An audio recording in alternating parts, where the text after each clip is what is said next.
വചനം ശരീരം ധരിച്ച് കാലത്തികവെങ്കിൽ ഈ ലോകത്തിൽ വന്ന് ഞങ്ങൾക്ക് വേണ്ടി മുറിക്കപ്പെട്ട് ഞങ്ങളെ വീണ്ടെടുത്ത കർത്താവേ, നിൻ്റെ സന്നിധിയിലേക്ക് ഞങ്ങൾ ഒരുമിച്ച് നന്ദിയോടെ അടുത്തു വരുന്നു. വിശുദ്ധ കുർബാനയുടെ വ്യത്യസ്തമായ മാനങ്ങൾ ധ്യാനിക്കുന്നത് ഞങ്ങളുടെ ജീവിതത്തിൻ്റെ ഭാഗമാക്കുവാനും ഞങ്ങളെ സഹായിക്കുന്നതിന് സ്തോത്രം. ഞങ്ങൾക്ക് വേണ്ടി മുറിച്ച ജീവൻ്റെ അപ്പമായ കർത്താവേ, ഓരോ അപ്പത്തിലും നിൻ്റെ സാന്നിധ്യം തിരിച്ചറിയുവാൻ, ഓരോ അന്നത്തിലും നീ കൂടെയുണ്ട് എന്നുള്ള ഉറപ്പ് തിരിച്ചറിയുവാൻ ഞങ്ങളെ നീ സഹായിക്കണമേ. ദൈവമേ, ഇന്ന് ഞങ്ങൾ നിൻ്റെ സന്നിധിയിലിരിക്കട്ടെ. നിൻ്റെ സന്നിധിയിലിരുന്ന് ഞങ്ങൾ ധ്യാനിക്കുമ്പോൾ ഞങ്ങൾക്ക് നീ നൽകിയ ജീവിതം ഈ കാലത്തിൽ, ഈ സമയത്തിൽ തക്കതായി അർത്ഥവത്തായി ജീവിപ്പാൻ ഞങ്ങളെ നീ സഹായിക്കണമേ. വിശുദ്ധ കുർബാന അതിനുള്ള മുഖാന്തരമായി മാറണമേ. ക്രിസ്തുയേശുവിൻ നാമത്തിൽ പ്രാർത്ഥനയെ കേൾക്കണമേ. ആമേൻ. ഇത്രയും സ്നേഹവും ബഹുമാനവുമുള്ള അഭിവന്ദ്യ തിത്തോസ് തിരുമേനി, പ്രിയ അച്ഛന്മാരെ, മാതാപിതാക്കളെ, സഹോദരങ്ങളെ, ക്രിസ്തുയേശുവിൽ സ്നേഹവന്ദനം. ഇന്നും നമ്മൾക്ക് ഒരുമിച്ച് കൂടുന്നതിനും ധ്യാനിക്കുന്നതിനും വിശുദ്ധ കുർബാനയെക്കുറിച്ച് ചിന്തിക്കുന്നതിനും കർത്താവ് നൽകിയ വലിയ ഭാഗ്യത്തെ ഓർത്ത് വീണ്ടും ദൈവത്തെ സ്തുതിക്കുന്നു. ഇന്നലെ ഞാൻ 1.5 മണിക്കൂർ ഇവിടെ നിന്ന് സംസാരിച്ചപ്പോൾ ഇന്ന് തിരുമേനി വളരെ ചുരുക്കമായി, വളരെ ഭംഗിയായി അതിനെ ഒരിക്കലൂടെ വ്യത്യസ്തമായി നിങ്ങളോട് അറിയിച്ചു. തിരുമേനിയുടെ ആഗ്രഹമാണ് 5 വർഷം കൊണ്ട് നമ്മുടെ ഈ ഭദ്രാസനം വ്യത്യസ്തമാകണം, ഒരു പ്രതിസംസ്കാരം രൂപപ്പെടുത്തണം എന്നുള്ളത്. തിരുമേനി അടൂരാണെങ്കിലും നമ്മൾ കൊട്ടാരക്കരക്കാരെ അത്രയങ്ങോട്ട് മനസ്സിലായിട്ടില്ലെന്നാണ് എൻ്റെ തോന്നൽ. അങ്ങ് നന്നായ പിന്നെ ഈ ഭദ്രാസനം ഇല്ലല്ലോ, സഭയില്ലല്ലോ. അതുകൊണ്ട് സഭയ്ക്ക് വേണ്ടിയും ഭദ്രാസനത്തിന് വേണ്ടിയുമാണ് നമ്മൾ നന്നാകാത്തത് എന്നുള്ളത് തിരുമേനി മനസ്സിലാകാത്തതല്ല, ഒരു പക്ഷേ അതങ്ങനെ ചിന്തിക്കാത്തതായിരിക്കാം. എന്തായാലും തിരുമേനിയുടെ നല്ല വാക്കുകൾക്ക് നമ്മളെ ചിന്തിപ്പിച്ചതിന് വളരെ നന്ദി.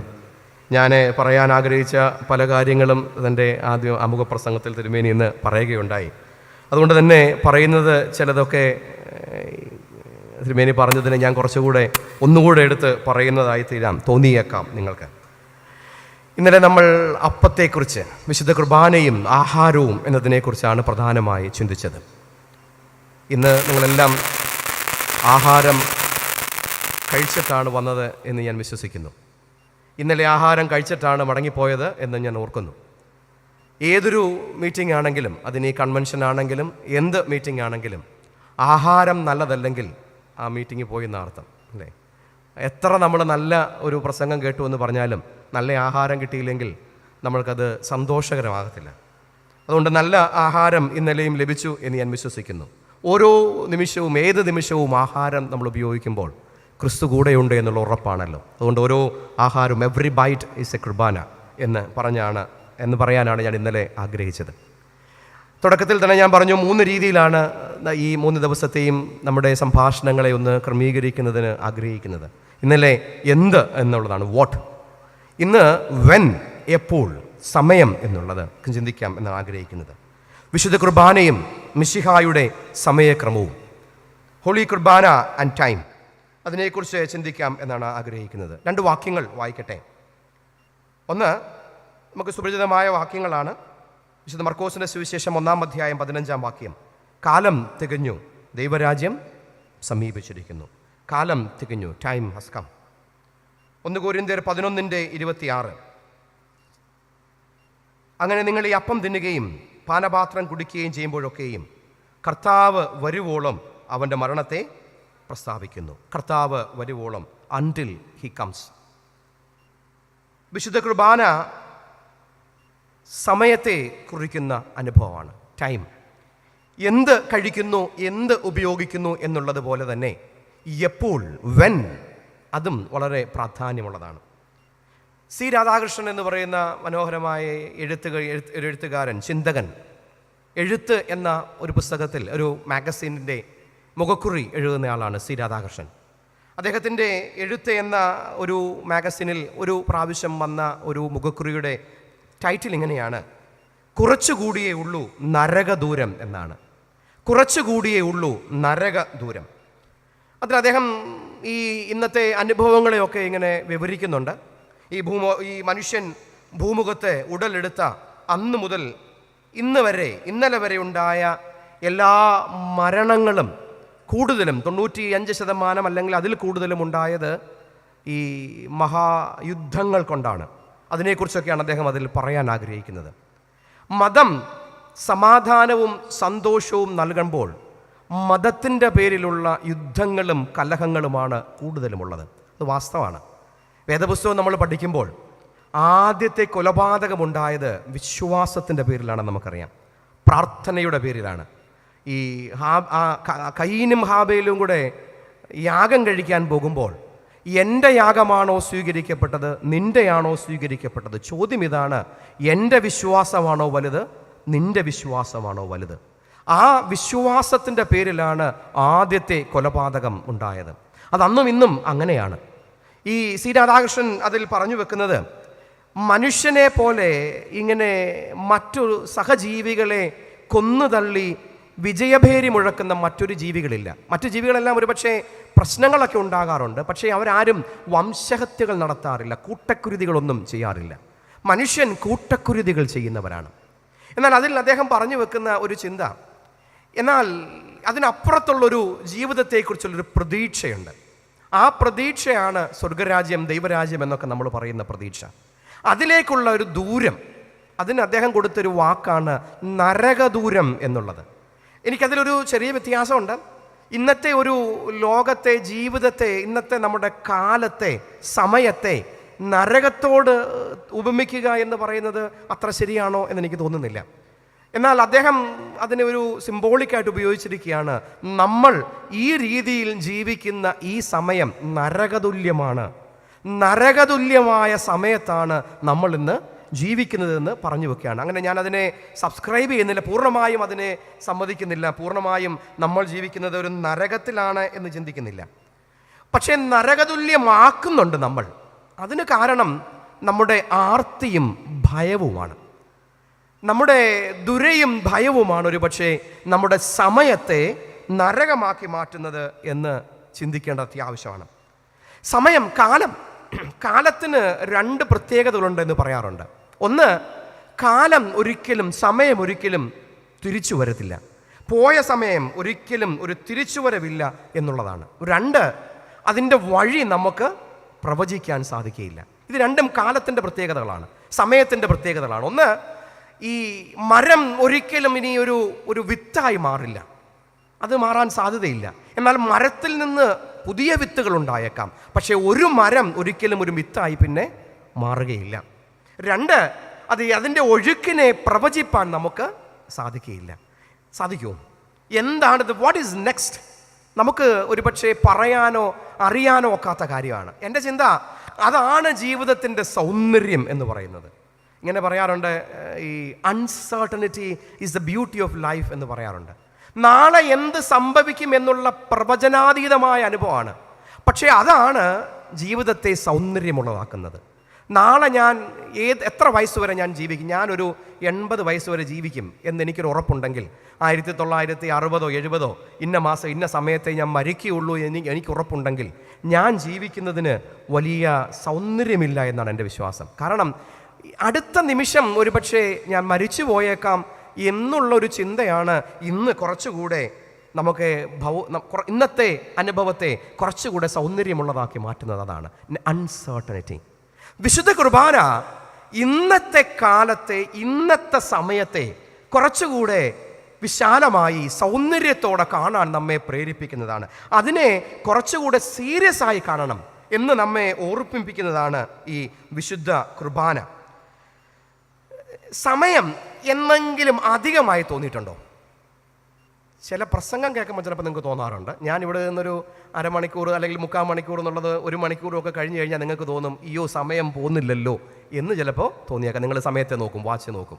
അല്ലാതെ ഏതെങ്കിലും സമയത്ത് ഈ സമയം പോരാ അല്ലെങ്കിൽ സമയം മതി എന്ന് തോന്നിയ ആരെങ്കിലും ഉണ്ടോ? വളരെ ചുരുക്കമാണ്. സമയം മതി എന്ന് നമുക്ക് തോന്നാറില്ല. സമയത്തിൻ്റെ പ്രഷർ, സമയത്തിൻ്റെ അല്ലെങ്കിൽ അതിൻ്റെ ഒരു സമ്മർദ്ദം ഒരു യാഥാർത്ഥ്യമാണ് അല്ലേ? നമുക്ക് സമയത്തിൻ്റെ സമ്മർദ്ദം അനുഭവിക്കുന്നവരാണ് നമ്മൾ. പ്രായം, കാത്തിരിപ്പ്, കാലത്തിൻ്റെ നഷ്ടങ്ങൾ, വേദനകൾ, ചില വേർപാടുകൾ, ഇതൊക്കെ സമയത്തിൻ്റെ സമ്മർദ്ദങ്ങളാണ്. അത് അനുഭവിക്കാത്ത ആരെങ്കിലും ഉണ്ടോ? ടൈം പ്രഷർ എന്ന് പറയാറുണ്ട്. സമ്മർദ്ദങ്ങളില്ലാത്ത ഒരു കാലം. ഈ നമ്മൾ നമുക്ക് വേദപുസ്തകം നമ്മൾ വായിക്കുന്ന കാര്യമാണ്, കാക്കകളെ നോക്കുവിൻ, അവ വിതയ്ക്കുന്നില്ല, കൊയ്യുന്നില്ല, വയലിലെ താമരയെ നോക്കുവിൻ അല്ലേ? കാക്കയ്ക്കും താമരയ്ക്കും അങ്ങനെയൊക്കെ ജീവിക്കാം. കാരണം അവർക്ക് എന്തോ വേണ്ട, ആഹാരം പാചകം ചെയ്യണ്ട, മക്കളെ പഠിപ്പിക്കണ്ട, മക്കളുടെ ട്യൂഷൻ ഫീസ് കണ്ടെത്തണ്ട, അവരെ നമുക്ക് ആശുപത്രി പോകണ്ട, കാക്കയ്ക്ക് ആശുപത്രി പോകണ്ട.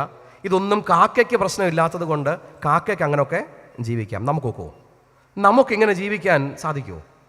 അതുകൊണ്ട് നമുക്ക് ഈ ടൈം പ്രഷർ, സമയത്തിൻ്റെ ആകുലതകൾ എന്നുള്ളത് ഒരു പക്ഷേ യാഥാർത്ഥ്യമാണ്.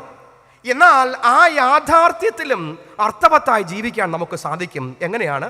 സമയത്തെ കുറച്ചുകൂടെ വിശാലമായി കണ്ടാൽ, കുറച്ചുകൂടെ വിശാലമായി കാണണം. കാരണം സമയം നിലച്ചു പോയേക്കാം. സുഭാഷ് ചന്ദ്രൻ എന്ന എഴുത്തുകാരൻ്റെ ഒരു കഥയുടെ മനുഷ്യന് ആമുഖം എന്ന നോവലൊക്കെ എഴുതിയ സുഭാഷ് ചന്ദ്രൻ്റെ ഒരു കഥയുടെ പേരാണ് ഘടികാരങ്ങൾ നിലയ്ക്കുന്ന സമയം. ഘടികാരങ്ങൾ നിലയ്ക്കുന്ന സമയം. അത് അദ്ദേഹം ഈ കഥ എഴുതാനുള്ള കാരണം ഒരു കാഴ്ചയാണ്, ലത്തൂരിലെ ഭൂകമ്പത്തിൻ്റെ ഒരു കാഴ്ചയാണ്. ലത്തൂരിലൊരു ഭൂകമ്പം ഉണ്ടായപ്പോൾ ഈ അറിഞ്ഞോ അറിയാതെയോ ഈ വീഡിയോഗ്രാഫർ ഒരു പിക്ചർ കാണിച്ചു. ഒരു തകർന്നു കിടക്കുന്ന വാച്ച് കടയുടെ പിക്ചറാണ്. ഒരു വാച്ച് കട തകർന്നു കിടക്കുകയാണ്. അപ്പോൾ അതിലെ ക്ലോക്കും വാച്ചും ഒക്കെ ഇങ്ങനെ ഈ തകർന്നു വീണ കല്ലുകളിലൊക്കെ കൊണ്ടൊക്കെ അതൊക്കെ കേടായി കിടക്കുകയാണ്. എന്നാൽ അതിൻ്റെ തൊട്ടടുത്ത ഒരു കൊച്ചു കുഞ്ഞ്, ആരും ഇല്ലാതെ ഒരു കുഞ്ഞ് അവിടെ ഇരുന്ന് കരയുന്നു. ഈ കാഴ്ച കണ്ടുകൊണ്ട് അദ്ദേഹം എഴുതിയ കഥയുടെ പേരാണ് ഘടികാരങ്ങൾ നിലയ്ക്കുന്ന സമയം. അതിൻ്റെ ഒരുപക്ഷെ അതിലൂടെ അദ്ദേഹം മനസ്സിലാക്കുന്ന അതിൻ്റെ ഈ പ്രധാന കഥാപാത്രം ബുഖാറാം വിത്തൽ എന്ന് പറയുന്ന ഒരു കള്ളനാണ്. ബുഖാറാം വിത്തൽ എന്നാണ് കള്ളൻ്റെ പേര്. മറ്റൊരാള് ശൈലേന്ദ്ര ബിസ്മെ എന്ന് പറയുന്ന ഒരു വാച്ച് കടക്കാരനാണ്. ഈ രണ്ടുപേരാണ് അതിലെ പ്രധാന കഥാപാത്രങ്ങൾ, ബുഖാറാം വിത്തലും ശൈലേന്ദ്ര ബിസ്മയും. ഈ ശൈലേന്ദ്ര ബിസ്മെ എന്ന വാച്ച് കടക്കാരൻ്റെ ഒരു സുഹൃത്താണ് കള്ളൻ. കൊച്ചു കൊച്ചു കള്ളങ്ങൾ നടത്തി സ്വന്തം ജീവിതം കൊണ്ടുപോകുന്ന ആളാണ് ബുഖാറാം വിത്തൽ. അദ്ദേഹത്തോട് ചോദിക്കും, ഞാൻ നിനക്കൊരു വാച്ചോ ക്ലോക്കോ തരട്ടെ, നീ നിന്റെ സ്വന്തം കാര്യത്തിന് വേണ്ടി ഇത് ഉപയോഗിക്കുമോ എന്ന് ചോദിക്കും. അപ്പോൾ ഈ മനുഷ്യൻ്റെ മറുപടിയുണ്ട്, ചുവരില്ലാതെ ഞാനിത് എവിടെ കൊണ്ട് തൂക്കും? എനിക്ക് ചുവരൊന്നുമില്ല, എവിടെ കൊണ്ട് തൂക്കും? ജീവിതത്തിൽ സമയത്തിന് വേണ്ടിയുള്ള സമയത്തിലെ ഈ ഓട്ടത്തിൻ്റെ നിരർത്ഥകതയെ കാണിക്കുന്ന ഒരു കഥ കൂടിയാണത്. സമയത്തെ മെരുക്കുന്നതിന് വേണ്ടി ഓടുമ്പോൾ ദാറ്റ് ഈസ് ഫ്യൂട്ടൈൽ. അത് വെറും ഓട്ടം മാത്രമാണ്, അത് നിലച്ചു പോകാം എന്ന് നമ്മെ ഓർമ്മിപ്പിക്കുന്ന ഒരു കഥയാണ് ഈ ഘടികാരങ്ങൾ നിലയ്ക്കുന്ന സമയം എന്ന കഥ. ഈ സമയം വേദപുസ്തകത്തിൽ സമയത്തെ വളരെ പ്രാധാന്യത്തോടെ കണ്ടിട്ടുണ്ട്. ആദ്യത്തെ സൃഷ്ടി ഏതാണ്? ദൈവിക പ്രക്രിയയിലെ ആദ്യത്തെ സൃഷ്ടി. ദൈവം ആകാശവും ഭൂമിയും സൃഷ്ടിച്ച നാളിൽ അതിൻ്റെ ഉൽപ്പത്തി വിവരണം ഇതാണ്. ദൈവം ആദ്യം സൃഷ്ടിച്ചത് വെളിച്ചമുണ്ടാകട്ടെ എന്ന് പറഞ്ഞു, വെളിച്ചമുണ്ടായി. രാത്രിയും പകലും തമ്മിൽ വേർതിരിച്ചു. രാത്രിയും വെളിച്ചവും തമ്മിൽ ഇരുട്ടും വെളിച്ചവും തമ്മിൽ വേർതിരിച്ചു. എന്താണ് ഇരുളും വെളിച്ചവും? ആദ്യത്തെ സൃഷ്ടി സമയമാണ്. ദൈവം ആദ്യം ക്രമീകരിക്കുന്നത് ഒരു സമയത്തെയാണ്. അതിനുശേഷം ആ താളക്രമത്തിലാണ് സൃഷ്ടി പിന്നെ മുന്നോട്ട് പോകുന്നത്. പ്രത്യേകതയുള്ളത്, ദൈവം പോലും ആ സമയത്തെ പിന്നീട് ബഹുമാനിക്കുന്നുള്ളതാണ്. അതുകൊണ്ടാണല്ലോ ഈ വേദപുസ്തകം ഉൽപ്പത്തി പറയുന്നത്, ഒന്നാം നാൾ, രണ്ടാം നാൾ ദൈവം അത് സൃഷ്ടിച്ചു എന്ന് പറയുമ്പോൾ, even God took the rhythm of the time very seriously. ദൈവം പോലും സമയത്തെ വളരെ പ്രാധാന്യത്തോടെ കണ്ടു എന്നുള്ളതാണല്ലോ ഒന്നാം നാൾ, രണ്ടാം നാൾ, മൂന്നാം നാൾ, നാലാം നാൾ, ഏഴാം നാൾ എന്നൊക്കെ പറയുന്നത്. ദൈവം അതിനെ വളരെ പ്രാധാന്യത്തോടെ കണ്ടു എന്നുള്ളതാണ്. അപ്പോൾ എന്താണ് കുർബാന എന്ന് പറഞ്ഞാൽ? കുർബാന എന്നത് ദൈവിക സമയത്തോടുള്ള ഇടപെടലാണ്.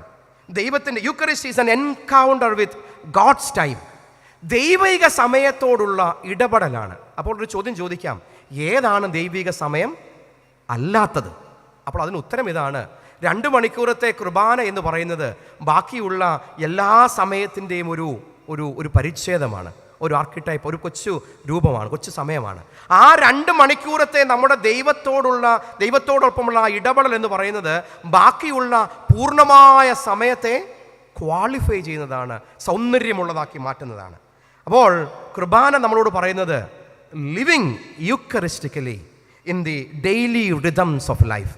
ജീവിതത്തിനൊരു താളമുണ്ട്, നമ്മൾ അതിലേക്ക് പോകുന്നുണ്ട് അല്ലേ, ജീവിതത്തിൻ്റെ ഒരു താളത്തെക്കുറിച്ച്. അടുത്തത് ഞാൻ പറയാൻ ആഗ്രഹിക്കുന്നത് സമയവും ജീവിതവും എന്നുള്ളതാണ്. Time and life. ഈ നേരത്തെ ഞാൻ സൂചിപ്പിച്ചല്ലോ, മനുഷ്യൻ സമയത്തിൻ്റെ സമ്മർദ്ദങ്ങളിൽ ജീവിക്കുന്നവരാണ്. കാരണം പലപ്പോഴും നമ്മൾ ഇന്നലകളെ ഓർത്ത് വേദനപ്പെടും, നാളെയുടെ നല്ല ഭാവിയെ ഓർത്ത് പ്രതീക്ഷയോടെ കാത്തിരിക്കും. അപ്പോൾ ഇതിൻ്റെ പ്രശ്നം, ഇന്ന് നമ്മൾ പലപ്പോഴും മറന്നു പോകുന്നവരാണ്. ഇന്ന് ജീവിക്കാൻ നമ്മൾ പലപ്പോഴും we worry about the future and we regret the past and we feel we don't have enough time. ഇന്ന് സമയമില്ല എന്ന് പറയും, കാരണം നാളെയെക്കുറിച്ച് ഇങ്ങനെ വറി ചെയ്തുകൊണ്ടിരിക്കുകയാണ്, ഇന്നലെയെക്കുറിച്ച് വേദനിച്ചുകൊണ്ടിരിക്കുകയാണ്. എന്നാൽ ഈ മലയാളിയെക്കുറിച്ച് പ്രധാനമായി പറയുന്നൊരു കാര്യമാണല്ലോ, ജീവിക്കാൻ വേണ്ടി ഓടുന്നവരാണ് മലയാളികൾ അല്ലേ. മലയാളികളാണ് ജീവിക്കാൻ വേണ്ടി ഇത്രയും ഓടുന്ന ഒരു കൂട്ടർ എന്നാണ് എൻ്റെ തോന്നൽ. എനിക്ക് മലയാളികളെക്കുറിച്ച് അറിയാവുന്നുള്ളത് കൊണ്ടാണ്, മറ്റുള്ളവരെക്കുറിച്ച് കൂടുതൽ പറയാനറിയില്ല. എങ്കിലും എനിക്ക് തോന്നിയിട്ടുണ്ട് നമ്മളെപ്പോലെ ഇത്രയും ജീവിക്കാൻ വേണ്ടി നമ്മൾ ഓടാറില്ല എന്ന്. ഓടുന്നവർ വേറെ ആരും ഇല്ലാന്ന് തോന്നാറുണ്ട്. പക്ഷെ നമ്മൾ മറന്നു പോകുന്ന ഒരു കാര്യമുണ്ട്, എന്താണെന്നറിയോ? ജീവിതമാണ്. T.S. എലിയട്ട് എന്ന് പറയുന്ന ഇംഗ്ലീഷിലൊരു കവിയുണ്ട്. T.S. എലിയട്ടിൻ്റെ ഒരു ദ റോക്ക് എന്നൊരു കവിതയുണ്ട്, ദ റോക്ക്. അതിൽ അദ്ദേഹം ചോദിക്കുന്ന ഒരു ചോദ്യമാണ്, where is the life which you are lost in your living? Where is the life which you have lost in your living? നിന്റെ ജീവൻ്റെ ഇടയ്ക്ക് നീ നഷ്ടപ്പെടുത്തി കളഞ്ഞ സമയം എവിടെ? കാരണം പലപ്പോഴും സമയം നമ്മുടെ ശത്രുവാണ്. ടൈം ബിക്കംസ് അവർ എനിമി, നമ്മുടെ ശത്രുവായി മാറുകയാണ്. സമയം ശത്രുവല്ല, ദൈവം ഇടപെട്ടത് സമയത്താണ്. കാലം തികഞ്ഞു, ദൈവരാജ്യം സമീപിച്ചിരിക്കുന്നു, കർത്താവ് ഇടപെടാൻ സമയമായി. God intervenes not out of the time but within the time എന്ന് പറയാറുണ്ട്. ദൈവം ഇടപെടുന്നത് നാളെ അല്ല എന്ന് ഞാൻ പറഞ്ഞില്ല, നാളെയല്ല, ഇന്നലകൾ ഇടപെട്ടിട്ടുണ്ട്, പക്ഷേ എല്ലായ്പ്പോഴും ഇന്ന്, വിത്ത് ഇൻ ദ ടൈം, ഇന്ന് ഇടപെടുന്ന ഒരു ദൈവമാണ്. അതുകൊണ്ട് കാലം നമ്മുടെ ശത്രുവല്ല, കാരണം ദൈവം ഇടപെടുന്ന അനുഭവമാണ് കാലം. സമയത്തിന് ഈ പുതിയ നിയമത്തിൽ നിങ്ങൾ കേട്ടിട്ടുള്ളതാണ്, 2 വാക്കുകളുണ്ട്. ക്രോണോസ് എന്നും കേട്ടിട്ടില്ലേ, കൈറോസ് എന്നും. നമ്മുടെ അച്ഛന്മാരൊക്കെ ഒത്തിരി പറഞ്ഞിട്ടുള്ള കാര്യമായിരിക്കണം. ക്രോണോസ് എന്നും കൈറോസ് എന്നുമുള്ള 2 വാക്കുകളാണ് സമയത്തെ കുറിക്കുന്നത്. ക്രോണോസ് നമുക്കറിയാം, അത് നമ്മുടെ സാധാരണ ക്ലോക്ക് ടൈമാണ്, അവരുടെ ബിസി ഷെഡ്യൂൾ, ഇതിനൊക്കെയാണ് ക്രോണോസ് എന്ന് പറയുന്നത്. എന്നാൽ കൈറോസ്, കാലം തികഞ്ഞു എന്നൊക്കെ പറയുമ്പോൾ അവിടെ കൈറോസ് ആണ്, ദൈവത്തിൻ്റെ ഇടപെടലിനുള്ള സമയത്തിനാണ് കൈറോസ് എന്ന് പറയുന്നത്. ഉദാഹരണം പറഞ്ഞാൽ, ഈ കൂനിയായ സ്ത്രീയെ സംബന്ധിച്ച് 18 വർഷം ക്രോണോസിലാണ് ജീവിച്ചത്.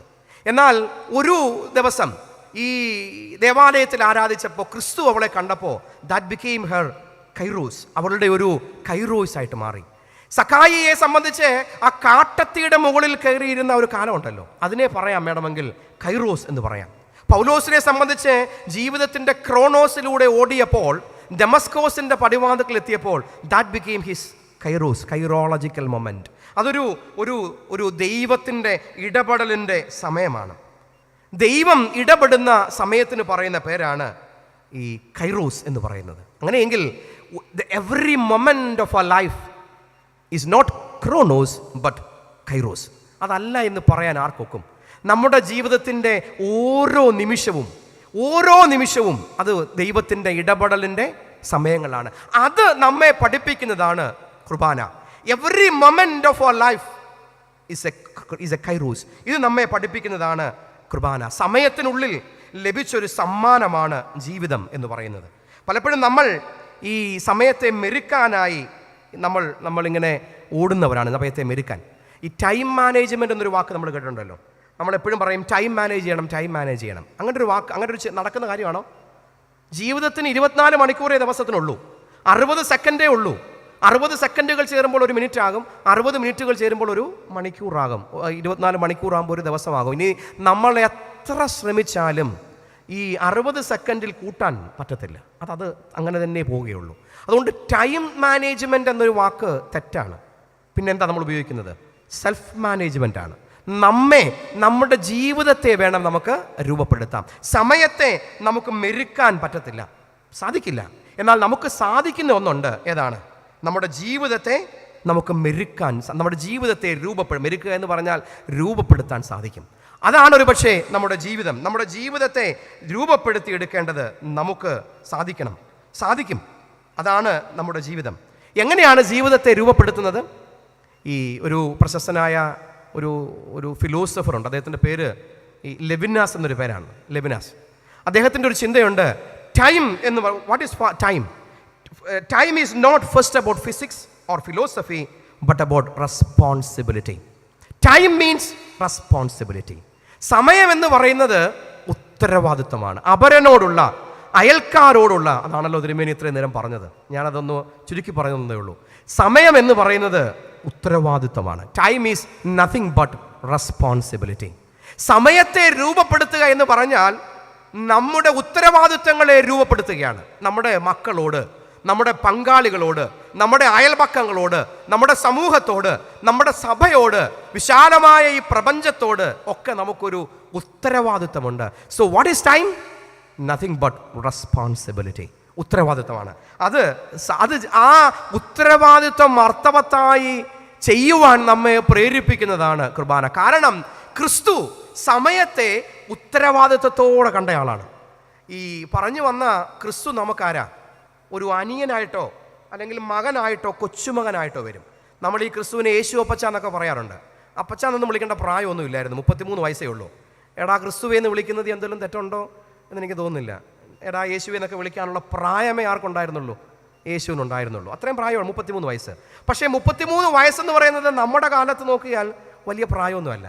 പണ്ട് ഈ 40-45 എന്നൊക്കെ പറയുമ്പോൾ എനിക്ക് തോന്നുമായിരുന്നു അങ്കിള് അച്ചായ എന്നൊക്കെ പറയായിരുന്നു. ഇപ്പോൾ എനിക്ക് ആ പ്രായമൊക്കെ എത്തിയപ്പോഴാണ് തോന്നിയേ അത് കൊച്ചു പ്രായം, വലിയ പ്രായമൊന്നും ആയിട്ടില്ല എന്ന് തോന്നുന്നത്. അപ്പോൾ പറഞ്ഞു വരുമ്പോൾ ഈ 33 വയസ്സിനെ വളരെ അത് 3.5 വർഷമേ പ്രവർത്തിച്ചുള്ളൂ. പക്ഷേ അവസാനം പറഞ്ഞു ഇറ്റ് ഈസ് ഫിനിഷ്ഡ്. സമയത്തെക്കുറിച്ച് അല്ലെങ്കിൽ ക്രിസ്തു പറഞ്ഞാണ് ഇറ്റ് ഈസ് ഫിനിഷ്ഡ്. കാരണം ഉത്തരവാദിത്വത്തെ ഭംഗിയായി നിർവഹിച്ചതാണ്. What is time? Time is nothing but responsibility. അതാണല്ലോ കുർബാന നമ്മെ ഓർപ്പിക്കുന്നത്. ക്രിസ്തു തൻ്റെ ഉത്തരവാദിത്വം, ലോകത്തെ നേടുക എന്ന ഉത്തരവാദിത്വം ഭംഗിയായി നിർവഹിച്ചുകൊണ്ടാണ് ക്രിസ്തു പറഞ്ഞത് ഇറ്റ് ഈസ് ഫിനിഷ്ഡ്. എൻ്റെ ഉത്തരവാദിത്വമാണ് ഞാൻ നിർവഹിച്ചത്, എൻ്റെ സമയമാണ് ഞാൻ നിർവഹിച്ചത്. It is finish. അതാണ് കാലം തികഞ്ഞു എന്ന് പറയുന്നത്. എൻ്റെ സമയമായി എന്ന് ക്രിസ്തു പറയുമ്പോൾ അത് ഇതാ അർത്ഥമാക്കുന്നത്, മൈ റെസ്പോൺസിബിലിറ്റി, എൻ്റെ ഉത്തരവാദിത്വം. Time is not physics but time is responsibility. മുന്നോട്ട് പോട്ടെ. വേദപുസ്തകത്തിൽ സമയത്തെ പ്രധാനമായി കാണുന്ന, സമയത്തെക്കുറിച്ച് പഠിപ്പിക്കുന്ന ഒരു പ്രധാന ചിന്തയാണ് ശബത്ത്. ശബത്തും കുർബാനയും. ശബത്ത് വേദപുസ്തകത്തിൽ ഈ സമയത്തിന് 7-ാം നാൾ അല്ലേ, ശബത്തിനെ കുറിച്ച് പ്രധാനമായും 2 പാരമ്പര്യങ്ങളാണുള്ളത്. ഒന്ന് ഉൽപ്പത്തിയിലെ പാരമ്പര്യം. ഉൽപ്പത്തിയും പുറപ്പാടും നമ്മൾ വായിക്കുമ്പോൾ, ഉൽപ്പത്തി 2-ാം അധ്യായം ഒക്കെ വായിക്കുമ്പോഴും, പുറപ്പാട് 20 വായിക്കുമ്പോഴും അവിടെയൊക്കെ ശബത്തിനെ കുറിച്ച് പറയുന്നത് സൃഷ്ടിയുമായി ബന്ധപ്പെട്ടാണ്. ദൈവം 6 ദിവസം സൃഷ്ടിച്ചു, 7-ാമത്തെ ദിവസം ദൈവം സൃഷ്ടിയിൽ നിന്ന് നിവൃത്തനായിരുന്നു. ആവർത്തനം വായിച്ചാൽ അത് കൽപ്പനകൾ നൽകുമ്പോൾ ശബത്ത് നാളിനെ ശുദ്ധീകരിപ്പാൻ ഓർക്കുക എന്ന് പറയുമ്പോൾ അവിടെ ശബത്തിനെ ഈ മിസ്രയീമിൽ നിന്നുള്ള വിടുതലുമായി ബന്ധപ്പെടുത്തുന്നുണ്ട്. അവിടെ പറയുന്നത് ശബത്ത് നാളിനെ ശുദ്ധീകരിപ്പാൻ ഓർക്കുക, യഹോവ മിസ്രയീമിൽ നിന്ന് നിങ്ങളെ വിടുവിച്ചതിൻ്റെ ആഘോഷമാണത്.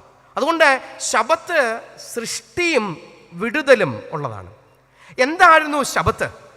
7-ാമത്തെ ദിവസം ദൈവം വെറുതെ ഇരുന്നു, ഒന്നും ചെയ്തില്ല എന്ന് പറയുന്നതാണ് ഒന്നാമത് ഉൽപ്പത്തിയിൽ അല്ലേ.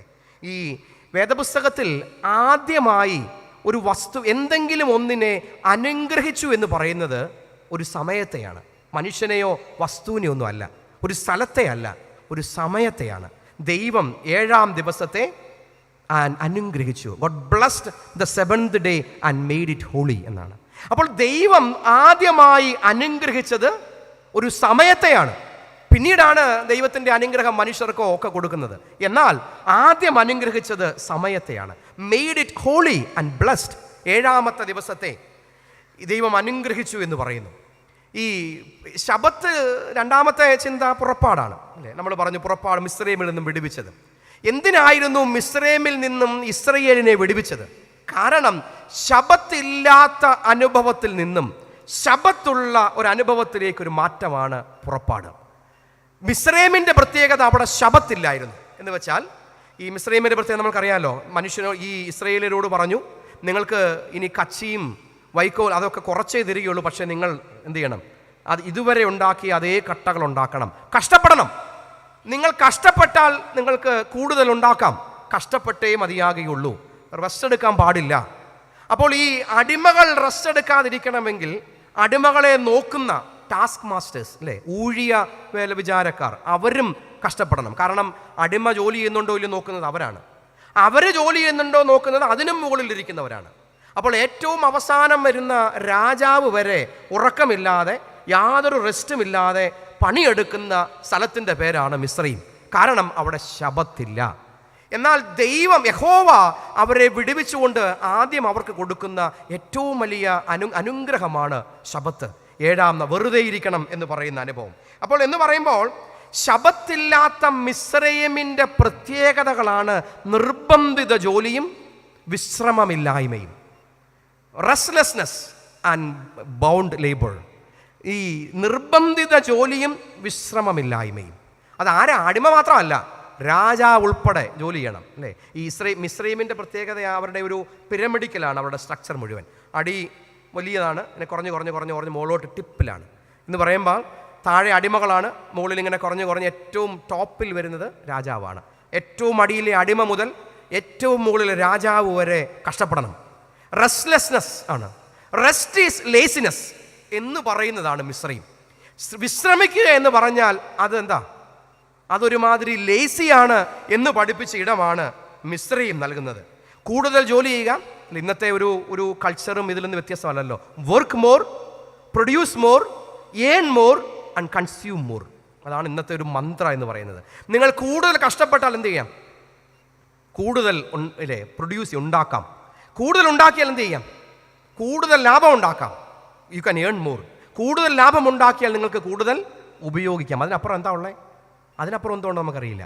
അപ്പോൾ അതാണ് ഇന്നത്തെ കൾച്ചറും. ഇന്നത്തെ കൾച്ചറും മിസ്രയീമിൻ്റെ കൾച്ചറും തമ്മിൽ ഒരു വ്യത്യാസമില്ല. കാരണം ഇങ്ങനെ കൂടുതൽ നേടാൻ വേണ്ടി ഓടുകയാണ്. ഈ ഓടി ജീവിക്കാൻ മറന്നു പോകുന്നവരാണ്. ഈ അടുത്ത സമയത്ത് മനോരമയിലൊരു വാർത്ത വന്നു, മലേഷ്യയിലെ ഒരു യൂത്ത് റിട്ടയർമെൻറ്റ് ഹോമിനെ കുറിച്ച്. യൂത്ത് റിട്ടയർമെൻറ്റ് ഹോം ഈ കഴിഞ്ഞ ആഴ്ചയിലൊന്നോ വന്നതാണ്, നിങ്ങൾ വായിച്ചിട്ടുണ്ടായിരിക്കാം. രസകരമാണത്. യൂത്ത് റിട്ടയർമെൻറ്റ് ഹോം, അതിൻ്റെ ഒരു ഹെഡിങ് ഇങ്ങനെയാണ്: എരിഞ്ഞു തീരല്ലേ മടി പിടിച്ചിരിക്കാം. എരിഞ്ഞു തീരല്ലേ മടി പിടിച്ചിരിക്കാം. Youth retirement home. ഇന്ന് നമ്മൾ ഒത്തിരി റിട്ടയർമെൻറ്റ് ഹോമുകൾ, ഇന്ന് നമ്മുടെ സഭയുടെ ഒരു പ്രധാന മിഷനിലൊന്നാണ് റിട്ടയർമെൻറ്റ് ഹോംസ് ഒത്തിരി ഉണ്ടാകുക എന്നുള്ളത്.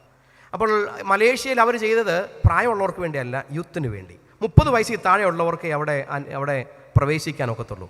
ഒറ്റ കാര്യമുള്ളൂ, അവിടെ വരുന്നവരുടെ കൊണ്ട് ഒറ്റ കാര്യമുള്ളൂ: വെറുതെ ഇരുന്നോണം, ഒരു പണിയും ചെയ്യാൻ പാടില്ല. ഇഷ്ടമായോ? നമുക്ക് അങ്ങനെയുള്ള ഒരു സ്ഥലത്തേക്ക് പോയാൽ കൊള്ളാമെന്ന് തോന്നാറുണ്ടോ? ഒരു പണിയും ചെയ്യാൻ പാടില്ല. അപ്പോൾ യൂത്ത് റിട്ടയർമെൻറ്റ് ഹോം ഒരു പക്ഷേ അതിലൂടെ പറഞ്ഞു വെക്കുന്നത് ഇങ്ങനെ ഓടി എരിഞ്ഞു തീരേണ്ടതല്ല ജീവിതം എന്നാണ്. ശബത്ത് അതാ പറഞ്ഞു വെക്കുന്നത്. ഓടി എരിഞ്ഞു തീരേണ്ടതല്ല നമ്മുടെ ജീവിതം. 7ാമത്തെ ദിവസം ദൈവം പോലും വെറുതെ ഇരുന്നു എന്ന് പറഞ്ഞാൽ അതിനെക്കുറിച്ച് പറയുന്നത് even Yahweh is not workaholic ഹോളിക്. ദൈവം പോലും വെറുതെ ഇരുന്നു. പിന്നെ നമുക്കെന്താ വെറുതെ ഇരുന്നാൽ കുറച്ച് നേരമൊക്കെ? ശബത്ത് കുറച്ചു നേരം വെറുതെ ഇരിക്കാൻ നമ്മെ പ്രേരിപ്പിക്കുന്നതാണ്. റെസ്റ്റ് ഈസ് എ ലേസിനെസ് എന്ന് പറയുന്നിടത്ത് അല്ല, റെസ്റ്റ് എന്ന് പറയുന്ന ജീവിതത്തിൻ്റെ ആവശ്യമാണ് എന്ന് പഠിപ്പിക്കുന്നതാണ് ശബത്ത്. കുർബാനയും അതാണ്. നമ്മൾ അതിലേക്ക് വരുന്നുണ്ട്. മറ്റൊന്ന്, ഈ ശബത്തിൻ്റെ പ്രത്യേകതയാണ് അയൽപക്ക ബന്ധങ്ങളുടെ പ്രാധാന്യം. ശബത്തില്ലെങ്കിൽ അയൽപക്കമില്ല. കാരണം മിസ്രയീമിൽ ഈ കൂടുതൽ കട്ടയുണ്ടാക്കണമെങ്കിൽ കൂടുതൽ മത്സരിക്കണം. എൻ്റെ അയൽക്കാരനേക്കാൾ കൂടുതൽ കട്ട എനിക്കുണ്ടാക്കിയാലേ എനിക്ക് കൂടുതൽ ഏൺ ചെയ്യാൻ സാധിക്കുകയുള്ളൂ. അപ്പോൾ there is no neighbour, only competitor. നമ്മളെല്ലാം മത്സരികളായിട്ട് മാറും അല്ലേ. ഈ ശബത്തില്ല എങ്കിൽ അയൽക്കാരില്ല, മത്സരികളേ ഉള്ളൂ.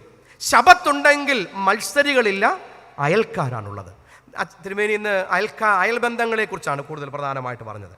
നമുക്കിന്ന് അയലുകളാണോ ഉള്ളത്, മത്സരികളാണോ ഉള്ളത്? നമ്മളെപ്പോഴും അയൽപക്കത്തേക്ക് നോക്കുന്നത് എന്തിനു വേണ്ടിയാണ്? നമ്മുടെ ഈ മലയാളികളുടെ ഏറ്റവും പ്രധാനപ്പെട്ട പ്രത്യേകതയാണ് കറണ്ടില്ലേ നമ്മൾ എങ്ങോട്ട് നോക്കും? അപ്പുറത്താളെ വിളിച്ച് ചോദിക്കും. അവിടെ കറണ്ട് ഇല്ലെങ്കിൽ പിന്നെ നമുക്ക് സമാധാനമായി, അവിടെ ഇല്ലല്ലോ. അതാണ് നമ്മുടെ ഒരു ബേസിക് നേച്ചറാണ്. അയൽപക്കത്തേക്ക് നോക്കുന്നത് ഒന്നുകിൽ അവനും എന്നെപ്പോലെ അവനും കുഴപ്പമുണ്ട് എന്ന് പറയാൻ, അല്ലെങ്കിൽ അവനേക്കാൾ അവളേക്കാൾ കൂടുതൽ എനിക്കും വേണം എന്ന് പറയാനാണ്. മത്സരികളാണ്. എന്നാൽ ശബത്ത് നമ്മെ ഓർപ്പിക്കുന്നത് മത്സരമല്ല, അയൽക്കാരുടെ കൂട്ടമാണ്. ഇവിടെ അയൽപക്കങ്ങളാണ് നമുക്കുള്ളത്. ശബത്ത് എന്ന് പറയുന്നത് മിസ്രയീമും ഫറവോനും കൂടെ ചേർന്ന് നിർമ്മിച്ച ഒരു സമയക്രമത്തിൻ്റെ നേർവിപരീതമാണ് ശബത്തിൻ്റെ സമയം. ഫറവോന്റെയും മിസ്രയീമിൻ്റെയും ലോകക്രമത്തിന് സമയക്രമത്തിൻ്റെ ബദലാണ് ഈ ശബത്തിൻ്റെ സമയം എന്ന് പറയുന്നത്. വിശുദ്ധ കുർബാനയും അതുതന്നെയാണ്. ഈ ഒരു ഈ മിസ്രയീമുകൾ, ഇന്നത്തെ മിസ്രയീമുകൾ ഉണ്ടാക്കിയിരിക്കുന്ന സമയക്രമത്തിൻ്റെ വ്യത്യസ്തമാണ് ഈ കുർബാനയുടെ ക്രമം. മാത്രമല്ല, നമ്മുടെ ഈ ഇന്നത്തെ ലോകത്തിൻ്റെ വലിയൊരു പ്രത്യേകതയാണ് ഇങ്ങനെ നിർത്താതെ ഓടാം, ശബത്തില്ലാതെ ഓടാം എന്നുള്ളത്. നിങ്ങളിന്ന് ഇത്രയും പേർക്ക് ഇവിടെ വന്നിരിക്കാൻ സമയമുണ്ടല്ലോ. നിങ്ങളുടെ മക്കൾ, കൊച്ചുമക്കൾ, അവരോടൊന്ന് ചോദിക്കണം, അവർക്കൊരു അല്പസമയമൊക്കെ ഇരിക്കാൻ സമയമുണ്ടോ? നമ്മളെല്ലാം നമ്മുടെ മക്കളും കൊച്ചുമക്കളും ഒക്കെ ഇന്ന് ഓടുകയാണ്, ഇങ്ങനെ ജീവിതത്തിന് വേണ്ടി ഓടുകയാണ്.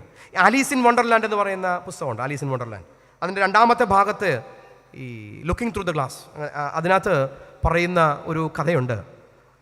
റെഡ് ക്വീൻ ഹൈപ്പോത്തിസിസ് എന്നാണ് പറയുന്നത്. ഈ റെഡ് ക്വീൻ ഹൈപ്പോത്തിസിസ് എന്ന് പറയുന്നത്, ഈ ആലീസ് ഇങ്ങനെ നോക്കി നിൽക്കുമ്പോൾ റെഡ് ക്വീൻ എന്ന് പറയുന്ന ഓടുകയാണ്, ഇങ്ങനെ ഓടിക്കൊണ്ടിരിക്കുകയാണ്. അപ്പോൾ അവൾ ചോദിക്കും, എന്തിനാ ഇങ്ങനെ ഓടുന്നേ? അപ്പോൾ ഈ റെഡ് ക്വീൻ തിരിച്ചു പറയും, ഞങ്ങളുടെ നാട്ടിൽ ഇങ്ങനെയാണ്, ഞങ്ങളുടെ നാട്ടിൽ ഒരിടത്ത് നിൽക്കണമെങ്കിൽ പോലും നമ്മളിങ്ങനെ ഓടിക്കൊണ്ടിരിക്കണം, ട്രെഡ്മില്ലിലെ പോലെയാണ്. ട്രെഡ്മില്ലിൽ നമ്മൾ ഒരിടത്ത് നിൽക്കണമെങ്കിൽ എന്തോ വേണം? ഓടണം. ഓടുകയാൽ മാത്രമേ നമുക്ക് നിൽക്കുന്ന അതേ സ്ഥലത്ത് നിൽക്കാനൊക്കത്തുള്ളൂ, ഇല്ലേ താഴെ വീഴും. ഞങ്ങളുടെ നാട്ടിൽ ഇങ്ങനെയാണ്. ഞങ്ങളുടെ നാട്ടിൽ ഒരിടത്ത് നിൽക്കണമെങ്കിൽ പോലും നമ്മളിങ്ങനെ ഓടിക്കൊണ്ടേ ഇരിക്കണം, നിൽക്കാൻ പറ്റില്ല. ശബത്ത് നമ്മളോട് പറയുന്നത് നിൽക്കണം എന്നാണ്. ഒരിടത്ത് നിൽക്കണം, ഓടിക്കൊണ്ട് മാത്രം നിന്നാൽ പോരാ, ഒരിടത്ത് നിൽക്കണം. Sit, stand and eat. നമ്മുടെ കുർബാനയുടെ താളം, നമ്മുടെ കുർബാനയെക്കുറിച്ചുള്ള ഏറ്റവും പ്രധാനപ്പെട്ട ഒരു പരാതി എന്താ? 2 മണിക്കൂർ അല്ലേ? 2 മണിക്കൂർ എടുക്കണം. അതും ഇങ്ങനെ ഒരുമാതിരി പതിഞ്ഞ താളത്തിലാണ് അല്ലേ? ശോഭ നിറഞ്ഞൊക്കെ ഇപ്പോഴത്തെ ട്യൂണെ കുറച്ചുകൂടെ സ്പീഡാണ്. മറ്റേതൊക്കെ ആണെങ്കിൽ ഇങ്ങനെ പതിഞ്ഞ വളരെ ശാന്തമായ ഒരു താളത്തിലാണ്. നമ്മുടെ കുർബാന എന്ന് പറയുന്നത് ഇന്നത്തെ ലോകത്തിൻ്റെ വേഗതയുടെ ലോകത്തിനെതിരെയുള്ളൊരു സമരമാണ്. Take time. 2 മണിക്കൂർ എന്ന് പറയുന്നത് വെറുതെ ഇരിക്കാൻ മാത്രമല്ല, അവിടെ ഇരുന്ന് ധ്യാനിക്കുന്നതിന്. അത് ശാന്തമായ താളമാണ്, പതിഞ്ഞ താളമാണ്, വളരെ സാവധാനം പങ്കെടുക്കേണ്ട ഒന്നാണ്, തുടർച്ചയായി ഉപയോഗിക്കേണ്ട പ്രാർത്ഥനകളാണ് അല്ലേ? ഫാസ്റ്റർ ഈസ് ബെറ്റർ എന്ന് പറയുന്ന ലോകത്തിൽ ഈ വർത്ത് മീൻസ് എന്താ, നോട്ട് ഔട്ട്പുട്ട് എന്ന് പറയുന്ന ലോകത്തിൽ നമ്മൾ എന്ത് പ്രൊഡ്യൂസ് ചെയ്യുന്നു, എന്തുമാത്രം നമ്മളിങ്ങനെ നേടിവെക്കുന്നു എന്നുള്ള ലോകത്തിൽ കുർബാന നമ്മളോട് പറയുന്നത് പതുക്കെ പോകാൻ, സ്ലോ ആൻഡ് സ്ലോ, പതുക്കെ, പതിഞ്ഞ താളത്തിൽ പതുക്കെ മുന്നോട്ട് പോകാനാണ്. നമുക്കത് സാധിക്കുന്നുണ്ടോ?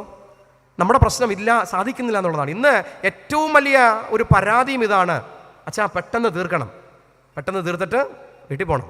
2 മണിക്കൂർ എന്ന് പറയുന്നത് തന്നെ ടൈം മീൻസ് മണി എന്ന്, സമയം എന്ന് പറഞ്ഞാൽ സമ്പത്താണെന്ന് ചിന്തിക്കുന്ന ലോകത്തിൽ കുർബാന നമ്മളോട് പറയുന്നത് സിറ്റ്, സ്റ്റാൻഡ് ആൻഡ് മെഡിറ്റേറ്റ്, ഇരുന്ന് നിന്ന് ഒക്കെ ശാന്തമായി ജീവിതത്തെക്കുറിച്ചൊക്കെ ഒന്ന് ചിന്തിക്കാൻ. അതുകൊണ്ടാണ് ഇങ്ങനെ റെപ്പറ്റീഷൻ വീണ്ടും ഒക്കെ പറഞ്ഞ് വളരെ പതിഞ്ഞ താളത്തിൽ കുർബാന മുന്നോട്ട് പോകുന്നത്. അത് ജീവിതത്തിൻ്റെ ഒരു താളം നമ്മെ പഠിപ്പിക്കുന്നതാണ്. ജീവിതത്തിനൊരു താളമുണ്ട്, അത് പഠിപ്പിക്കുന്നതാണ് കുർബാന. ഈ ബുദ്ധിസ്റ്റ് ട്രഡീഷനിലെ ഒരു ചിന്തയാണ് മൈൻഡ്ഫുൾനെസ് എന്നൊരു ചിന്തയുണ്ട്. അതിൻ്റെ ഒരു പ്രചാരകനായിരുന്നു ഒരു ബുദ്ധ സന്യാസിയുടെ, അദ്ദേഹം മരിച്ചുപോയി, കുറച്ച് നാൾ മുമ്പ് മരിച്ചത്. അദ്ദേഹത്തിൻ്റെ പേരാണ് തിച്ച് ഹട്ട് നാൻ, ഒരു ജാപ്പനീസ് പേരാണ്. ആ പേരൊന്നും ഓർത്തിരിക്കണമെന്നൊന്നുമില്ല. അദ്ദേഹത്തിൻ്റെ ഒരു ചിന്തയാണ് റെസ്റ്റ് ഇൻ ദ റിവർ. ഒരു മനോഹരമായൊരു ചിന്തയാണ് റെസ്റ്റ് ഇൻ ദ റിവർ. അതുപയോഗിച്ച് ഞാൻ ഒരു കുറച്ച് ആർട്ടിക്കിളൊക്കെ എഴുതിയിട്ടുണ്ട്. ഈ റെസ്റ്റ് ഇൻ ദ റിവർ, അതിനെ ഞാൻ ഈ നാമാൻ്റെ അനുഭവമായിട്ടൊന്ന് ബന്ധപ്പെടുത്തിയൊരു കുറച്ച് ആർട്ടിക്കിൾ എഴുതിയിട്ടുണ്ട്. ഈ നാമാനോട് എലീശ പറയും, എലീശയുടെ അടുക്കിലേക്ക് നാമാൻ വരുമ്പോൾ നാമാൻ വരുന്നത് എങ്ങനെയാണ്? തേര്, കുതിര, സ്വർണം ഒക്കെയാണ്. എന്തിൻ്റെ അടയാളങ്ങളാണ്? ഇതുവരെ നേടിയ നേട്ടത്തിൻ്റെ അടയാളങ്ങളാണ്. ഈ നാമാൻ നേടിയ നേട്ടത്തിൻ്റെ അടയാളങ്ങളുമായി എലീശയുടെ അടുക്കിലേക്ക് വരുമ്പോൾ എലീശ ഒന്ന് തിരിഞ്ഞു പോലും നോക്കുന്നില്ല. എലീശ പറയും, അതവിടെ വെക്ക്, എന്ത് ചെയ്യണം? നീ പോയി യോർദാനിൽ പോയി ഒരു 7 പ്രാവശ്യം മുങ്ങണം. 7 പ്രാവശ്യം മുങ്ങണം എന്ന് പറയുമ്പോൾ ആദ്യമേ പ്രയാസമൊക്കെ തോന്നും. 1 അല്ല, 2 അല്ല, 3 അല്ല, 4 7 പ്രാവശ്യം പോയി മുങ്ങണം. 7 എന്ന് പറയുന്ന സമയം ഒന്ന് മുങ്ങിപ്പൊങ്ങ് എന്നുള്ളതിനേക്കാൾ അപ്പുറം അതൊരു കുറച്ച് സമയത്തെയാണ്, ഒരു പൂർണ്ണതയൊക്കെയാണല്ലോ കുറിക്കുന്നത്. അപ്പോൾ അവിടെ എലീശ നാമാനോട് പറയുന്നത് go and rest in the river. ഈ നദിയുടെ ഉള്ളിൽ വെള്ളാരങ്കല്ലുകളുണ്ട്, കല്ലുകൾ. അതിങ്ങനെ നദിക്കുള്ളിൽ ഇങ്ങനെ റെസ്റ്റ് ചെയ്യുമ്പോൾ നദിക്ക് ഒഴുക്കിനൊത്ത് അതിങ്ങനെ പോയി ഉരുണ്ടുരുണ്ട് അത് വളരെ മനോഹരമായി മാറുന്ന ഒരു അനുഭവത്തിനാണ് റെസ്റ്റ് ഇൻ ദ റിവർ എന്ന് ഈ തിച്ച് ഹട്ട്നാൻ പറയുന്നത്. അതിനെ നമുക്ക് നാമാനുമായി ബന്ധപ്പെടുത്തിയാൽ എലീശ നാമാനോട് പറയുന്നത്, നീ ഈ ശബത്തില്ലാതെ ഇത്രയും നാൾ ഓടിയ ആളാണ്, ഓടിയതിൻ്റെ അടയാളങ്ങളാണ് നീ ഇങ്ങനെ കൂട്ടിവെച്ചിരിക്കുന്ന ഈ രഥവും സ്വർണവും കുതിരയും ഒക്കെ. Go and take rest in the river. നീ പോയി നദിയിലൊന്ന് മുങ്ങി 7 പ്രാവശ്യം അവിടെ ഇരുന്നൊന്ന് ധ്യാനിക്കുക. നിന്റെ ഇതുവരെ നേടിയതിനെക്കുറിച്ചൊക്കെ ധ്യാനിക്കുക. അതിൻ്റെ ഈ നേടിയ നേട്ടങ്ങളുടെ ആ ഒരു കൂമ്പാരത്തിൻ്റെ ഇടയിൽ നീ ഇങ്ങനെ ഞരങ്ങിക്കൊണ്ടിരിക്കുമ്പോൾ നിനക്ക് ജീവിക്കാൻ നീ മറന്നു പോവുകയാണ്. Go and take rest in the river, meditate your life. Elisha പറയുന്ന ഇതാണ്, കുർബാന നമ്മളോടും പറയുന്ന ഇതാണ്, റെസ്റ്റ് ഇൻ ദ റിവർ. നദിയുടെ അടിയിൽ, വെള്ളത്തിൻ്റെ അടിയിൽ കല്ലുകൾ ഇങ്ങനെ ധ്യാനത്തിൽ കിടന്ന് രൂപപ്പെട്ട് മനോഹരമാകുന്നത് പോലെ 2 മണിക്കൂറോ അതിൽ കൂടുതലോ ഉള്ള ഈ ഒരു കുർബാനയുടെ പതിഞ്ഞ താളത്തോടൊത്ത് ഒഴുകി നമ്മുടെ ജീവിതത്തെ നല്ല കല്ലുകളായി രൂപപ്പെടുത്തുവാനാണ് കുർബാന പറയുന്നത്. Take rest in the river. നദിക്കുള്ളിൽ അങ്ങനെ വളരെ ശാന്തമായിരിക്കുന്നത് പോലെ. അതുകൊണ്ട് വേഗതയ്ക്കെതിരെയുള്ള ആത്മീയതയുടെ പ്രതിരോധമാണ് കുർബാന. വേഗതയ്ക്കെതിരെയുള്ള ആത്മീയ പ്രതിഷേധമാണ് കുർബാന. ആ കുർബാന നമുക്ക് അനുഭവിക്കാൻ നോക്കണം. ശബത്ത് അതാണ് പറയുന്നത്, കുർബാന അതാണ് പറയുന്നത്. ശാന്തതയുടെ, സൗമ്യതയുടെ, സാവധാനതയുടെ ആഘോഷമാണ് കുർബാന. അതാണ് ശബത്ത്, അല്ലേ? മിസ്രയീമിൽ ആഹാരമില്ലായിരുന്നു, അതിനുവേണ്ടി കഷ്ടപ്പെടണമായിരുന്നു. അപ്പോൾ അവിടെ ഒരു ആങ്സൈറ്റി ഉണ്ട്, എങ്ങനെ ആഹാരം ഉണ്ടാക്കുമെന്ന് പറയും. സമയമില്ലാത്ത അവസ്ഥയാണ്. എന്നാൽ ശബത്തിലേക്ക് വരുമ്പോൾ ആഹാരം വെറുതെ കൊടുക്കും. സ്കേഴ്സിറ്റി അല്ല അവിടെ ഉള്ളത്, അവിടെ നിർലോഭമായി ഇങ്ങനെ കൊടുക്കുകയാണ്. ശബത്ത് ഈ മിസ്രയീമിലെ അടിമത്തത്തിന് വ്യത്യസ്തമായ സമയമാണ്. കുർബാനയും നമ്മളെ ഓർപ്പിക്കുന്നതാണ്, വ്യത്യസ്തമാകണം. Take rest. എന്തിൽ നിന്നൊക്കെയാണ്? Rest from the commerce. നമ്മുടെ ഈ ഒരു കൊടുക്കൽ വാങ്ങലുകളിൽ നിന്ന്, കൊള്ളക്കൊടുക്കലുകളിൽ നിന്ന്, കൊടുക്കൽ വാങ്ങലുകളിൽ നിന്നുള്ള ഒരു റെസ്റ്റ് ഉണ്ടാകണം. നമ്മൾ ഇന്ന് കച്ചവടത്തിൻ്റെ ഒരു സമൂഹത്തിലാണ്. കൊടുക്കുക വാങ്ങുക എന്നുള്ള സംസ്കാരത്തിലാണ്. എല്ലാം വാങ്ങിക്കൂട്ടുകാനുള്ളൊരു ലോകത്തിൽ ശബത്ത് പറയുന്നത്, കുർബാന ഓർമ്മിപ്പിക്കുന്നത്, take rest from the market culture. എല്ലാം വാങ്ങിക്കൂട്ടാനാ ഉദ്ദേശിക്കുന്നത്, അല്ലേ? എന്തുമാത്രം വാങ്ങിക്കൂട്ടുന്നവരാണ് നമ്മൾ. ഇന്നത്തെ ലോകത്തിൻ്റെ പ്രത്യേകതയും അതാണ്, ഈ ഒരു കൺസ്യൂമർ എന്നൊക്കെ പറയാം. നമ്മളെല്ലാം വാങ്ങുന്നവരായി മാറുകയാണ്, എല്ലാം വാങ്ങുന്നവരായി മാറുന്നു. ശബത്ത് പറയുന്നത് take rest from the commerce. അതിൽ നിന്നൊന്ന് മാറിയിരിക്കണം കുറച്ച് നേരം. കുറച്ച് വേണ്ട എന്ന് ഇന്നലെ ഞാൻ പറഞ്ഞല്ലോ, തിയോളജി ഓഫ് ഇനഫ്, വേണ്ട എന്നുകൂടെ പറയാൻ നമുക്കൊക്കണം കുറച്ചു നേരം. അതാണ് റെസ്റ്റ് ഫ്രം ദ വയലൻസ്. എല്ലാം വാങ്ങിക്കൂട്ടാൻ നമ്മൾ ഓടുമ്പോൾ അതിൻ്റെ ഒരു ബൈ പ്രോഡക്റ്റാണ് വയലൻസ്, അല്ലേ? വാങ്ങാനൊക്കാത്തതിനെ, നേടാനൊക്കാത്തതിനെ നമ്മൾ എങ്ങനെ നേടും? എങ്ങനെയും നേടുക എന്ന് പറയുന്നതിനാണ് വയലൻസ്. ഇന്ന് നമ്മൾ ലോകക്രമത്തിൽ കാണുന്നത് മുഴുവൻ അതല്ലേ. ചോദിച്ചാൽ തന്നില്ല ഞാൻ പിടിച്ചെടുക്കുമെന്ന ലോകമാണ്. വെനിസ്വേലയിലെ എണ്ണ ചോദിച്ച് തന്നില്ലെങ്കിൽ അവിടുത്തെ പ്രസിഡന്റിനെ പോയി പിടിച്ചുകൊണ്ട് വരും, അല്ലേ? ഗ്രീൻലാൻഡ് തന്നില്ലെങ്കിൽ പിടിച്ചെടുക്കാൻ എനിക്കറിയാമെന്ന് ട്രംപ് പറയുന്നത് നമ്മുടെ ഉള്ളിലുണ്ട് കൊച്ചു കൊച്ചു ട്രംപുകൾ, അല്ലേ? പിടിച്ചെടുക്കാൻ തന്നില്ല, കിട്ടിയില്ലെങ്കിൽ നമ്മൾ പിടിച്ചെടുക്കും. Rest from the violence. Qurbana പറയുന്നത് പിടിച്ചെടുക്കാനല്ല, വിട്ടുകൊടുക്കാനാണ്. ശബത്ത് വിട്ടുകൊടുക്കുന്ന അനുഭവം കൂടിയാണ്. അതുകൊണ്ട് rest from the commerce, rest from the violence.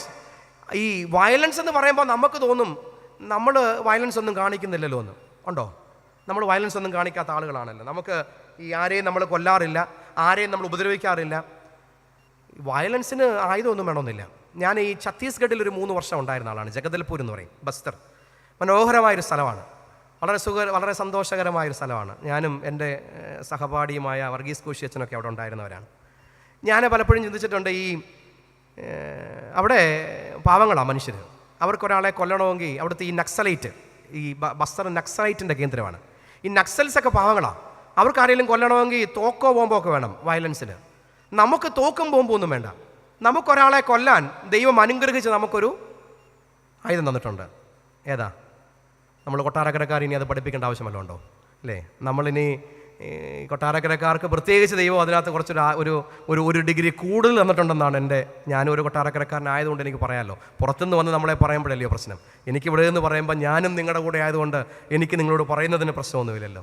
Violence എന്നാൽ rest from the commerce and rest from the violence. എല്ലാം നേടിയെടുക്കണം, അതിനുവേണ്ടി എന്തും ചെയ്യും എന്ന് പറയുന്ന ചിന്തയെയാണ് കുർബാന പ്രതിരോധിക്കുന്നത്. അതുകൊണ്ട് ശബത്ത് ഈ ഒരു പ്രതിരോധത്തിൻ്റെ സമയമാണ്. Rest from the commerce and rest from the violence. അതിന് നമുക്ക് സാധിക്കണം. Observe Sabbath affirms or observe Sabbath challenges us to live in love. സ്നേഹത്തിൽ ജീവിക്കാൻ നമ്മെ പ്രേരിപ്പിക്കുന്നതാണ് ശബത്ത്. അതാണ് കുർബാന. ശബത്തിൻ്റെ സമയം സ്നേഹത്തിൻ്റെ സമയമാണ്. ശബത്തിൻ്റെ സമയക്രമം സ്നേഹത്തിൻ്റെ സമയക്രമമാണ്. The time frame of love. കുർബാനയും അതിന് നമ്മെ പഠിപ്പിക്കുന്നതാണ്. ഒന്നുകൂടെ ഒരു ചിന്തയും കൂടെ പറഞ്ഞ് ഈ ഒരു ഭാഗം, ഈ ഒരു സെഷൻ അവസാനിപ്പിക്കാം. എല്ലാറ്റിനും ഒരു സമയമുണ്ട്. And take the rhythms of life. എല്ലാറ്റിനും ഒരു കാലമുണ്ട് എന്ന് പഠിപ്പിക്കുന്നതാണ് കുർബാന. സഭാപ്രസംഗി 3-ാം അധ്യായം മനോഹരമായ അധ്യായമാണ്. ജനിപ്പാൻ ഒരു കാലം, മരിപ്പാൻ ഒരു കാലം, ചിരിക്കാൻ ഒരു കാലം, കരയാൻ ഒരു കാലം, വിലാപം ചെയ്യാൻ ഒരു കാലം, നൃത്തം ചെയ്യാൻ ഒരു കാലം, നടുവാൻ ഒരു കാലം, പറിപ്പാൻ ഒരു കാലം, കെട്ടിപ്പൊക്കുവാൻ ഒരു കാലം, ഇടിച്ചു കളവാൻ ഒരു കാലം, കല്ലുകൾ കൂട്ടിവെക്കാൻ ഒരു കാലം, പൊറുക്കി കളയുവാൻ ഒരു കാലം. എല്ലാറ്റിനും ഒരു കാലമുണ്ട്. നമ്മൾ മരണത്തിന് ഉപയോഗിക്കുന്ന ഒരു പ്രാർത്ഥനയാണ്, ഒരു ഭാഗമാണ്, മനോഹരമായൊരു ഭാഗമാണ്. എല്ലാറ്റിനും ഒരു കാലമുണ്ട് എന്ന് പറയുന്നതാണ്. എന്താ എല്ലാറ്റിനും ഒരു കാലമുണ്ട് എന്ന് പറയുന്നതിൻ്റെ അർത്ഥം? ഇതിലേതാ നല്ലത്, ഏതാ കൊള്ളാത്തത്? ചിരിക്കുന്നതാണോ നല്ലത്, കരയുന്നതാണോ നല്ലത്? ജനനമാണോ നല്ലത്, മരണമാണോ നല്ലത്? ഇടിച്ചു കളയുന്നതാണോ നല്ലത്, കെട്ടിപ്പൊക്കുന്നതാണോ നല്ലത്? പറിച്ചെടുക്കുന്നതാണോ നല്ലത്, നടുന്നതാണോ നല്ലത്? ഈ ദ്വന്ദ്വങ്ങളിൽ ഏതാണ് നല്ലത്, ഏതാണ് ചീത്ത, ഏതാണ് കൊള്ളാത്തത്? അങ്ങനെ ഒന്ന് ആ പാഠം പറയുന്നില്ല എന്നുള്ളതാണ് പ്രാധാന്യം. കാരണം you have to accept the rhythms of life. ജീവിതത്തിൻ്റെ കാലങ്ങളെ അതാതിൻ്റേതായ രീതിയിൽ സ്വീകരിക്കാൻ നമുക്ക് സാധിക്കണം. ഈ പറയുന്നത് മരണത്തിനൊരു കാലമുണ്ട്, ജനിപ്പാൻ ഒരു കാലമുണ്ട്. ജനനവും മരണവും ജീവിതത്തിൻ്റെ സമയത്തിൻ്റെ 2 ക്രമങ്ങളാണ്. ആ 2 ക്രമങ്ങളും യാഥാർത്ഥ്യമാണ്. അതിൽ ഒന്ന് നല്ലതും ഒന്ന് കൊള്ളാത്തതുമെന്നില്ല. ജീവിതത്തെയും മരണത്തെയും കുറച്ചുകൂടെ വിശാലമായി കാണണം എന്ന് പറയുന്നത് കൂടിയാണത്. നമുക്ക് പേടിയാണ് പലപ്പോഴും മരണത്തെ, ഇല്ലേ? നമ്മുടെ ഈ ജീവിതത്തിൻ്റെ താളത്തെ സ്വീകരിക്കാൻ നമുക്ക് പേടിയാണ്. ജനനം, യൗവനം, അല്ലേ? കൗമാരം, യൗവനം, വാർദ്ധക്യം, മരണം, ഇത് ജീവിതത്തിൻ്റെ ഒരു താളക്രമമാണ്. നമ്മളിങ്ങനെ ശ്രമിക്കുന്നത് ഈ താളത്തെ എങ്ങനെയെങ്കിലും ഒന്ന് മാറ്റിമറിക്കാൻ ശ്രമിക്കുന്നവരാണ്. കുർബാന, വേദപുസ്തകം നമ്മെ പഠിപ്പിക്കുന്നത് there is a rhythm of life. ജീവിതത്തിനൊരു താളമുണ്ട്. കുർബാനയുടെ താളം ജീവിതത്തിൻ്റെ താളം കൂടിയാണ്. അത് നമ്മൾ തുടങ്ങുന്നത് എങ്ങനെയാണ്? കുർബാന മറിയാമിൽ നിന്ന് ശരീരം ധരിച്ചു തൊട്ട് തുടങ്ങി മരണവും ഉയർപ്പും എന്ന് പറയുന്നത് ക്രിസ്തു സംഭവത്തിൻ്റെ താളമാണത്. The rhythm of Christ event. അത് ജനനം മുതൽ മരണം വരെ അതിനപ്പുറം ഉയർപ്പിലേക്കുള്ള പ്രത്യാശയാണ്. അത് ജീവിതത്തിൻ്റെ താളം കൂടിയാണ്. നമ്മുടെ ജീവിതത്തിനുമായൊരു താളമുണ്ട്. ജനനവും അതിൻ്റെ വളർച്ചയും, സ്വാഭാവികമായ വളർച്ചയും, അതിനപ്പുറത്തൊരു മരണവും ഉയർപ്പിൻ്റെ പ്രത്യാശയും. ഈ താളക്രമത്തെ സ്വീകരിക്കാനാണ് കുർബാന പറയുന്നത്. നമുക്ക് പ്രശ്നം ഇത് പേടിയാണ്. ഈ താളക്രമത്തെ പേടിക്കുന്നവരാണ്. എൻ്റെ മുമ്പിൽ ഇരിക്കുന്നതിലൊരു നല്ല പങ്ക് ആളുകളും ഒരു വാർദ്ധക്യത്തിൻ്റെ അനുഭവത്തിലേക്ക് പ്രവേശിച്ചവരും പ്രവേശിക്കാനൊക്കെ ഒരുങ്ങിയിരിക്കുന്നവരൊക്കെയാണ്. പേടിയോടുകൂടിയല്ലേ ഈ ജീവിതത്തിൻ്റെ ഈ സമയത്തെ നിങ്ങൾ നോക്കിക്കാണുന്നത്? നോക്കാൻ ആരെങ്കിലും ഉണ്ടാകുമോ? വൈകിട്ടെന്താ പരിപാടി? ഈ അടുത്ത സമയത്ത് മനോരമയിൽ വന്ന വിനായക് തോമസിൻ്റെ ഒരു കൊച്ചു ആർട്ടിക്കിളാണ്. വിനയപൂർവം എന്ന് പറയുന്നൊരു ആർട്ടിക്കിൾ എഴുതാറുണ്ട് അദ്ദേഹം. അത് ഈ കാഴ്ചപ്പാട് പേജിൽ എഴുതുന്നതാണ്. കഴിഞ്ഞ ആഴ്ച അദ്ദേഹം എഴുതിയ ഈ ഒരു ആർട്ടിക്കിളിൻ്റെ പേരാണ് വൈകിട്ടെന്താ പരിപാടി. അത് അദ്ദേഹം ഒരു അനുഭവമാണ് അതിൽ പങ്കുവെക്കുന്നത്. ജോഷി ചേട്ടനും വിനു ചേച്ചിയും 2 പേരെക്കുറിച്ച് പറഞ്ഞുകൊണ്ടാണ് തുടങ്ങുന്നത്. 2 പേരും ഇടയ്ക്കിടയ്ക്ക് ഈ മനുഷ്യനെ, ഈ വിനോയ് തോമസിനെ വിളിക്കും, വൈകിട്ട് കഴിക്കാൻ വരണം. അപ്പോൾ ആദ്യത്തെ ചോദ്യം ഇതാണ്, വൈകിട്ടെന്താ പരിപാടി, അല്ലേ? നമുക്കറിയാം ഈ വൈകിട്ടെന്താ പരിപാടി എന്നൊക്കെ ചോദിക്കുന്നത് മറ്റു പല അർത്ഥമൊക്കെ അതിനുണ്ടെങ്കിലും ഇദ്ദേഹം അത് വേറൊരു അർത്ഥത്തിലാണ് ഈ വൈകിട്ടെന്താ പരിപാടി എന്നൊക്കെ പറയുന്നത്. അപ്പോൾ ഈ വൈകിട്ട് അന്നത്തെ ഒരു ദിവസം വിളിച്ചിട്ട് ചോദിച്ചു, വൈകിട്ടെന്താ പരിപാടി? വരണം, കഴിക്കണം. കഴിക്കാൻ വന്നു. നല്ല രുചികരമായ ആഹാരമൊക്കെ നൽകി കഴിഞ്ഞപ്പോൾ ഇദ്ദേഹം ഇവരൊറ്റയ്ക്കായ സമയത്ത് ഈ ജോഷി എന്ന ഈ മനുഷ്യൻ വിനായ് തോമസിനോട് പറയും, ബയോപ്സി ചെയ്തു, അതിൻ്റെ റിസൾട്ട് വന്നു, ക്യാൻസറാണ്.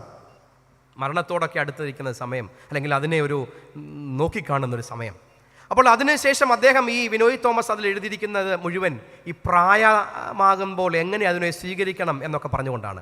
മക്കളെ ബുദ്ധിമുട്ടിക്കാതെ ഈ അതിനുവേണ്ടിയുള്ള ഒരുക്കത്തെക്കുറിച്ചുമൊക്കെ പറഞ്ഞുകൊണ്ടാണ്. അപ്പോൾ അതിൽ അദ്ദേഹം പറഞ്ഞു വെക്കുന്നൊരു ചിന്ത, വൈകിട്ടത്തെ സമയത്തെ സന്തോഷത്തോടെ സ്വീകരിക്കാൻ നമ്മൾ ഒരുങ്ങണം. കുർബാന നമ്മെ പഠിപ്പിക്കുന്നതും നമ്മോട് പറയുന്നതും ജീവിതത്തിൻ്റെ താളത്തെ അതിൻ്റേതായ താളത്തിൽ തന്നെ സ്വീകരിക്കാൻ നമുക്ക് സാധിക്കണം. വൈകിട്ടിനെ, ഈ വൈകിയ സമയത്തെ പേടിക്കേണ്ട ആവശ്യമൊന്നുമില്ല.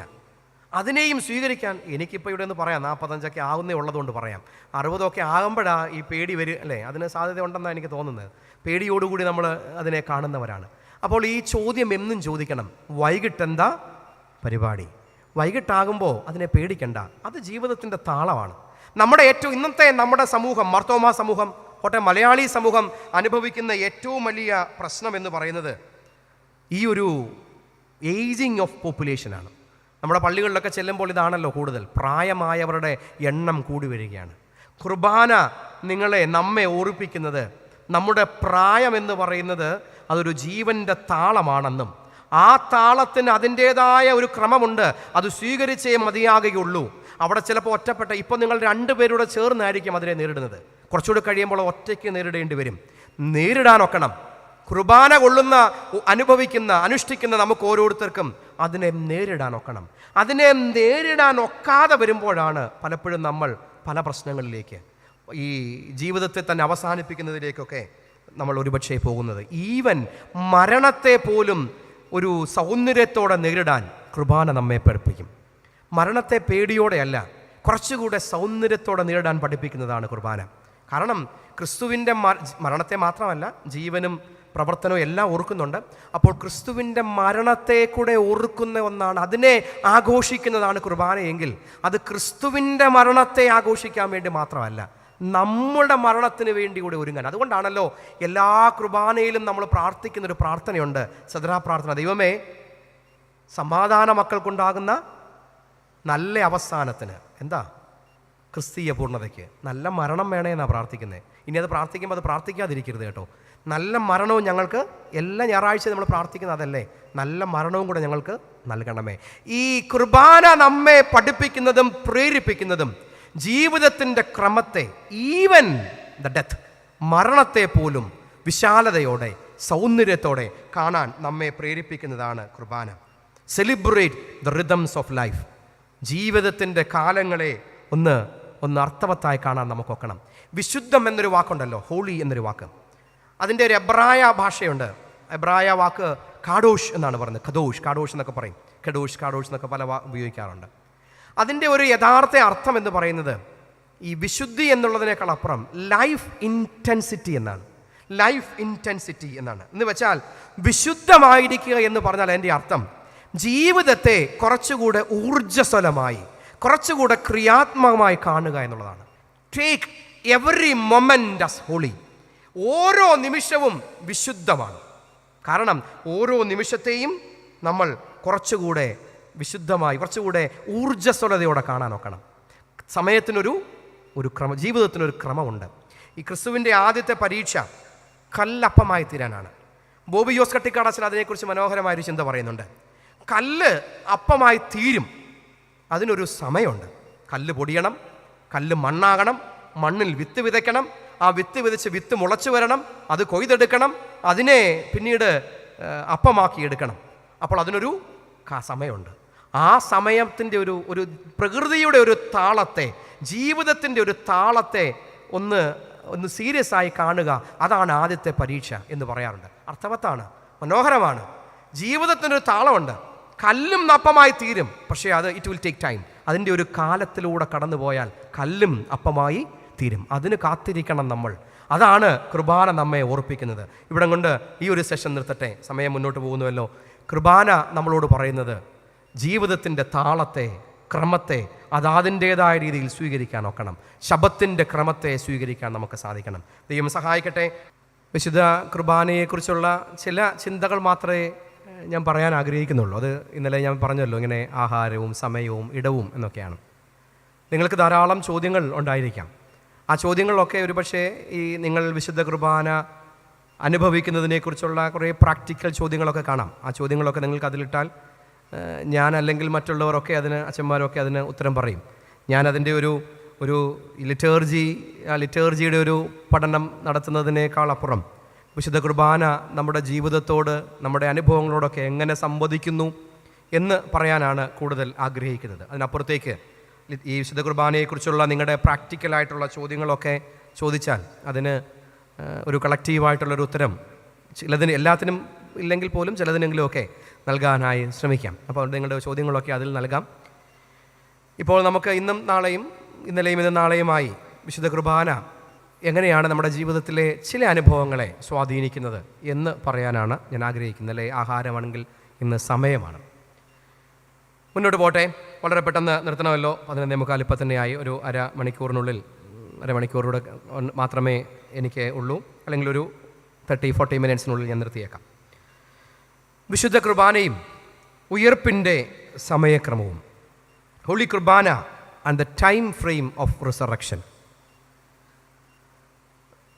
എല്ലാ വിശുദ്ധ കുർബാനയും ഉയർപ്പിൻ്റെ ആഘോഷമാണ്. ഇറ്റ് ഈസ് സ്റ്റിൽ ഈസ്റ്റർ എന്ന് പറയും. ഓരോ കുർബാനയിലും നമ്മൾ പങ്കെടുക്കുമ്പോൾ വീണ്ടും വീണ്ടും വീണ്ടും വീണ്ടും നമ്മൾ പറയുന്നത് Jesus is risen, Christ is risen എന്നാണ്. ക്രിസ്തു ഉയർത്തെഴുന്നേരിക്കുന്നു. It is still Easter. ഇതൊരു പ്രത്യാശയാണ്, ഇതൊരു പ്രതീക്ഷയാണ്. ഉയർപ്പ് ഒരു സമയത്തെ ആണ് പ്രതിദാനം ചെയ്യുന്നത്. ഈ വേദപുസ്തകത്തിൽ ഉയർപ്പിനെക്കുറിച്ച് പറയുന്ന ഭാഗം ആഴ്ചവട്ടത്തിൻ്റെ 1-ാം നാൾ ഇന്ന ഇടത്ത് എന്നല്ല പറയുന്നത്. അരിമത്തിയിലെ ജോസഫിൻ്റെ കല്ലറയിൽ വെച്ചു എന്നൊക്കെ പറയുന്നെങ്കിലും ഉയർപ്പിനെക്കുറിച്ച് പറയുമ്പോൾ ഇന്ന സ്ഥലത്ത് യേശു ഉയർത്തു എന്നല്ല പറയുന്നത്. മറിച്ച് പറയുന്നത് ഈ ഇന്ന സമയത്ത് യേശു ഉയർത്തു എന്നാണ് പറയുന്നത്. ആഴ്ചവട്ടത്തിൻ്റെ 1-ാം നാളിൽ യേശു ഉയർത്തു. അത് തമ്മിൽ വ്യത്യാസമുണ്ട്. ഇന്ന സ്ഥലത്ത് എന്ന് പറഞ്ഞാൽ അതിൻ്റെ അർത്ഥം അതിന് ആ സ്ഥലത്തിനൊരു പ്രാധാന്യം മാത്രം, അത് ലോക്കലൈസ് ചെയ്യുകയാണ്. Localising the effect of Easter into one particular space. എന്നാൽ ഇന്ന സമയത്ത് യേശു ഉയർത്തു എന്ന് പറയുമ്പോൾ universalising the effect of Easter എന്ന് വെച്ചാൽ ഈസ്റ്റർ ഇന്ന സമയത്ത് എന്ന് പറയുമ്പോൾ എല്ലാവർക്കും അത് ബാധകമാണ്. ആഴ്ചവട്ടത്തിൻ്റെ 1-ാം നാൾ ഇസ്രയേലിലുമുണ്ട്, ഇന്ത്യയിലുമുണ്ട്, അത് ഗൾഫിലുമുണ്ട്, അമേരിക്കയിലുമുണ്ട്. എല്ലായിടത്തും ദ ഫസ്റ്റ് ഡേ ആഴ്ചവട്ടത്തിൻ്റെ 1-ാം നാളുണ്ട്. എന്നാൽ ഇന്ന സ്ഥലത്ത് എന്ന് പറഞ്ഞാൽ അത് നമ്മൾ ഇന്ന് പോകുന്ന വിശുദ്ധ നാട് സന്ദർശനം പോലെ ആയിപ്പോകും. പിന്നെ നമ്മൾ കുർബാന അനുഷ്ഠിക്കണമെങ്കിൽ അവിടെ പോകണം, വിശുദ്ധ നാട്ടിൽ പോയി അവിടെ ഉള്ളൂ കർത്താവ് ഉയർത്തിട്ടുള്ളൂ. അതല്ല വേദപുസ്തകം പഠിപ്പിക്കുന്നത്. അവിടെ അല്ല, എന്നാണ് പറയുന്നത്. അതുകൊണ്ട് തന്നെ ഈസ്റ്റർ ഉയർപ്പ് ഒരു സ്ഥലത്തേക്കാൾ അപ്പുറം ഒരു സമയത്തിന് പ്രാധാന്യം കൊടുക്കുന്നതാണ്. അപ്പോൾ ഈ ഉയർപ്പിൻ്റെ അനുഭവത്തെ ഒരു പ്രദേശത്തോട്, ഒരു പ്രത്യേക പ്രദേശത്തോട് ചേർത്ത് വെക്കുന്നതിന് പകരം സമയം അതിൻ്റെ എല്ലാ ഇടത്തെയുമാണ് കാണിക്കുന്നത്. പുനരുത്ഥാനം ഒരു സംഭവം എന്നുള്ളതിനപ്പുറം ഒരു പുതിയ കാലക്രമമാണ്, എ ന്യൂ ടൈം ഫ്രെയിമാണ്. അപ്പോൾ resurrection is not a particular event but a time frame, ഒരു കാലക്രമത്തെയാണ്. അല്ലെങ്കിൽ മറ്റൊന്ന് പറഞ്ഞാൽ കുർബാന എന്ന് പറയുന്നത് ക്രിസ്തുവിൻ്റെ പുനരുത്ഥാനത്തിലേക്കുള്ള വാതിലാണ്. A sacramental crossing into the resurrection of life. കുർബാനയിലൂടെ നമ്മൾ പ്രവേശിക്കുന്നത് ഈ ഉയർപ്പിൻ്റെ സമയക്രമത്തിലേക്കാണ്. എന്താണ് ഉയർപ്പിൻ്റെ പ്രത്യേകത? ഇങ്ങനെ പറയാറുണ്ടല്ലോ, ഈ ഉയർപ്പ് മനുഷ്യനെ മുഴുവൻ, അല്ലെങ്കിൽ അന്നത്തെ ശിഷ്യ സമൂഹത്തെ മുഴുവൻ മാറ്റിമറിച്ചതാണ്. ഞാൻ പലപ്പോഴും ആലോചിക്കാറുണ്ട്, ഈ പേടിച്ച് ഓടിയ ശിഷ്യന്മാരാണ്.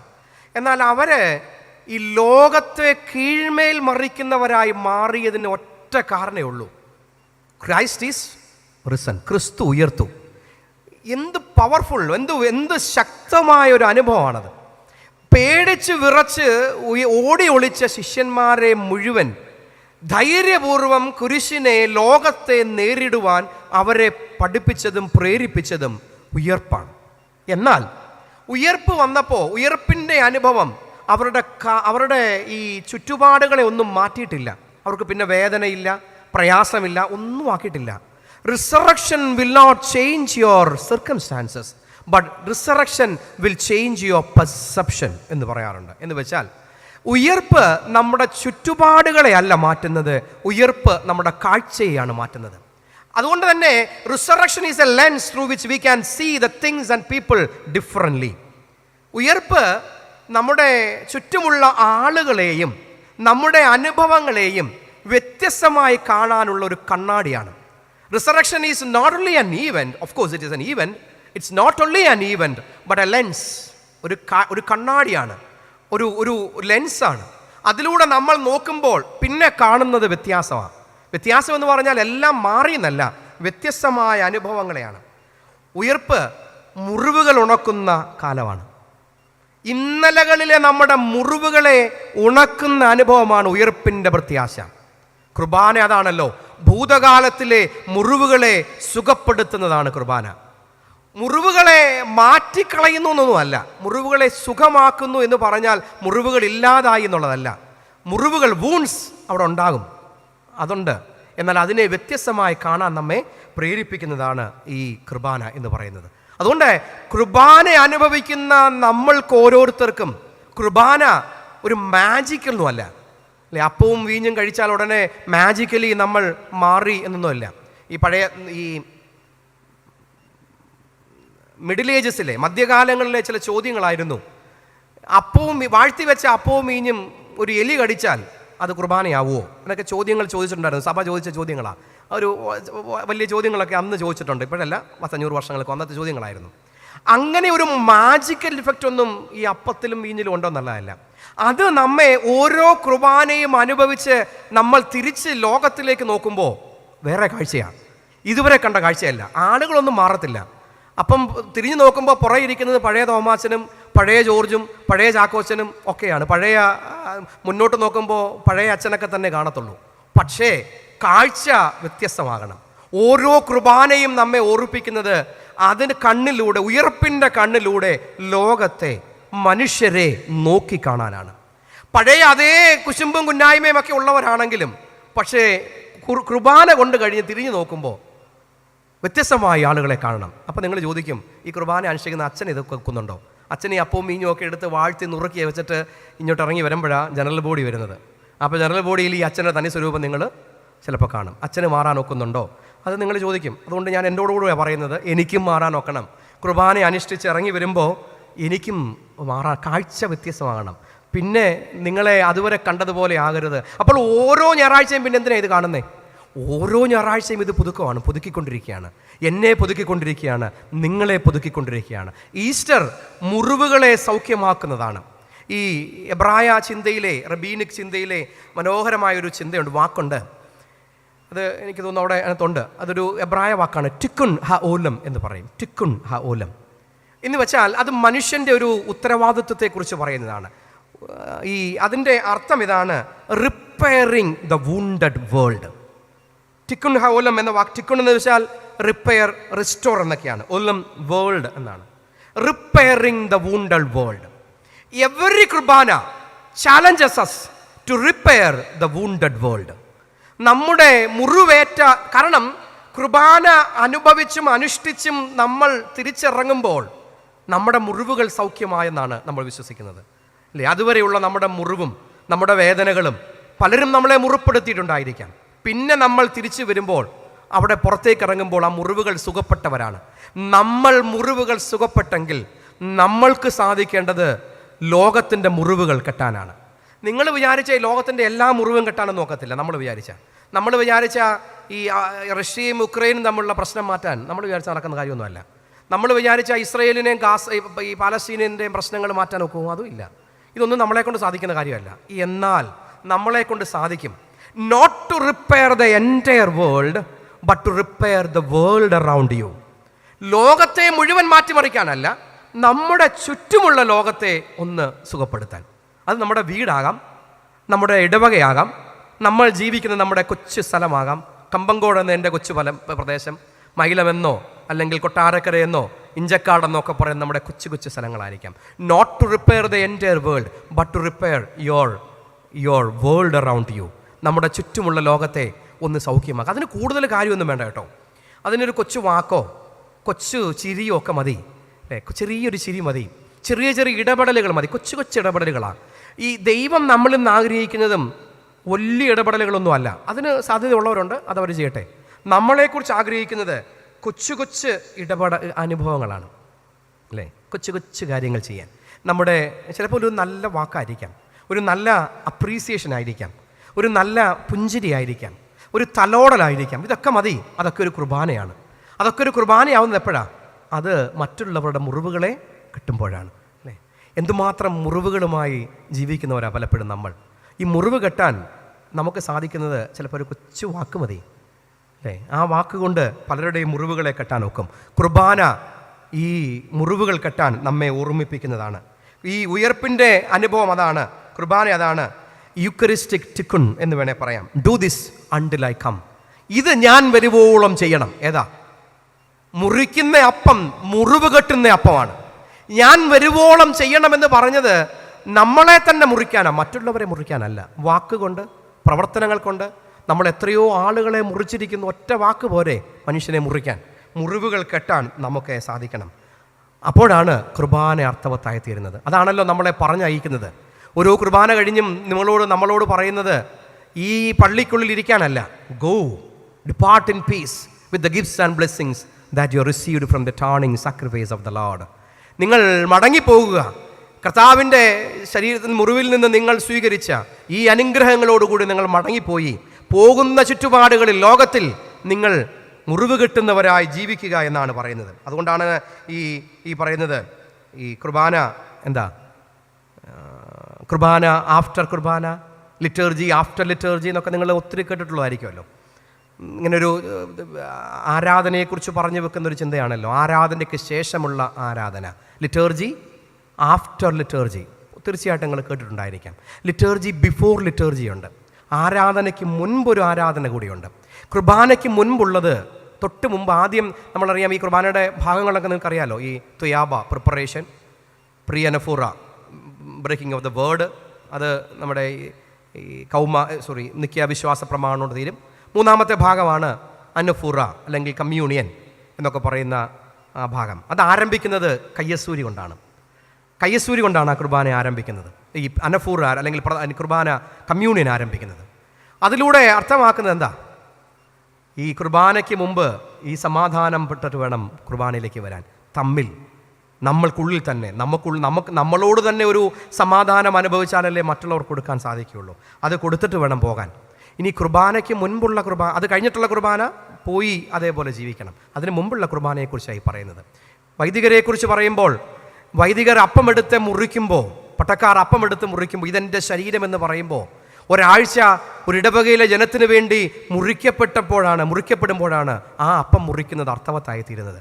ഒരു ഇടവകയിലെ ജനത്തിന് വേണ്ടി ഒരാഴ്ച നമ്മൾ മുറിക്കപ്പെട്ടപ്പോൾ നമ്മുടെ മുറിക്കപ്പെടൽ കണ്ടിട്ടാണ് കുർബാന ഈ ജനത്തിന് അർത്ഥവത്തായി തീരുന്നത്. അത് എന്നോട് തന്നെയുള്ളൊരു ചിന്തയാണ്. ഈ അപ്പം മുറിക്കുമ്പോൾ ഈ ജനത്തിന് വേണ്ടി ഏതെങ്കിലും ഒരു മുറിവേൽക്കാൻ വൈദികൻ സാധിച്ചിട്ടുണ്ടോ? പട്ടക്കാരന് സാധിച്ചിട്ടുണ്ടോ? ജനത്തിന് ഈ മുറിക്കപ്പെട്ട അപ്പം, അത് ലിറ്റേർജി ബിഫോർ ലിറ്റേർജിയാണ്. ഈ ഒരാഴ്ച ഈ ജനത്തിനോടൊപ്പം ചേർന്ന് മുറിക്കപ്പെടുമ്പോഴാണ് ലിറ്റേർജി അർത്ഥവത്തായി. ലിറ്റേർജി ബിഫോർ ലിറ്റേർജിയാണത്. ലിറ്റേർജി പ്രോപ്പർ അർത്ഥവത്തായിത്തീരുന്നത് ആ ലിറ്റേർജി ക്ലിയർ ആകുമ്പോഴാണ്, മുറിക്കപ്പെടുമ്പോഴാണ്. അത് മുൻപും ഉണ്ടാകണം, ശേഷവും ഉണ്ടാകണം. അത് ജനത്തിന് നമുക്കെല്ലാം അതേപോലെ ഉണ്ടാകുമ്പോഴാണ് അത് ഉയർപ്പിൻ്റെ ക്രമമായിട്ട് മാറുന്നത്. അതുകൊണ്ട് ഉയർപ്പിൻ്റെ ക്രമം അനുഭവിക്കാൻ നമുക്ക് സാധിക്കണം. ഓരോ കുർബാനയും നമ്മളോട് പറയുന്നത് അതാണ്, ഉയർപ്പിൻ്റെ ക്രമമാണ്. Holy Qurbana transforming the ordinary time into sacred time. വിശുദ്ധ കുർബാന നമ്മുടെ സാധാരണ സമയത്തെ വിശുദ്ധ സമയമാക്കി മാറ്റും. സാധാരണ സമയം തെറ്റാണെന്നല്ല, അല്ലേ? സാധാരണ സമയം കൊള്ളത്തില്ല എന്നുള്ളതല്ല. ഓരോ സാധാരണ സമയത്തിലും അതിനെയും വിശുദ്ധമാക്കി മാറ്റുന്നതാണ് കുർബാന. ഒന്നുകൂടെ ഒരൊറ്റ ചിന്തയും കൂടെ പറഞ്ഞ് ഈ ഇന്നത്തെ ധ്യാനം മുഴുവൻ അവസാനിപ്പിക്കാം. വിശുദ്ധ കുർബാന വർത്തമാനകാലത്തിൽ നിത്യതയുടെ അടരുകൾ കണ്ടെത്തുന്നതാണ്. ഇന്നിൻ്റെ ലോകത്തിൽ നിത്യതയുടെ അടരുകൾ കണ്ടെത്തുന്നതാണ് വിശുദ്ധ Qurbana. Holy Qurbana finding fragments of eternity in the present. നമ്മളെല്ലാം മധ്യാകാശത്തിങ്കൽ മണിപ്പന്തൽ ഒരുക്കുമ്പോൾ കർത്താവ് മണവാട്ടി സഭയുമായി അങ്ങോട്ട് പോകാൻ കാത്തിരിക്കുന്നവരാണ് അല്ലേ? മധ്യാകാശത്തിങ്കൽ മണിപ്പന്തലിൽ കർത്താവ് ഇങ്ങനെ ആകാശമൊക്കെ തുറന്നു വരുമ്പോൾ നമ്മളെല്ലാം ഇങ്ങനെ പോകാൻ വേണ്ടി കാത്തിരിക്കുന്നവരാണ്. കർത്താവ് എന്താ പറയുന്നറിയാവോ? ഇതാ മനുഷ്യരോടുകൂടെ ദൈവത്തിൻ്റെ കൂടാരം ഇങ്ങോട്ട് വരാൻ പോവാന്നാണ് പറഞ്ഞത്. ഇങ്ങോട്ട് വരാൻ വേണ്ടി കാത്തിരിക്കുമ്പോൾ നമ്മൾ അങ്ങോട്ട് പോകാൻ ഇങ്ങനെ തയ്യാറായിക്കൊണ്ടിരിക്കുകയാണ്. എന്നാൽ ക്രിസ്തു കുർബാനയിൽ നമ്മളോട് പറയുന്നത് ഓരോ നിമിഷവും നിത്യത അനുഭവിക്കണം. എവറി മൊമെൻ്റ് ഈസ് അൻ എസ്കറ്റോൺ എന്ന് വേണേൽ പറയാം. എസ്കറ്റോളജി എന്നുള്ള വാക്കൊക്കെ നിങ്ങൾ കേട്ടിട്ടുണ്ടാകും എന്നുള്ള ചിന്തയിലാണ് ഞാൻ പറയുന്നത്.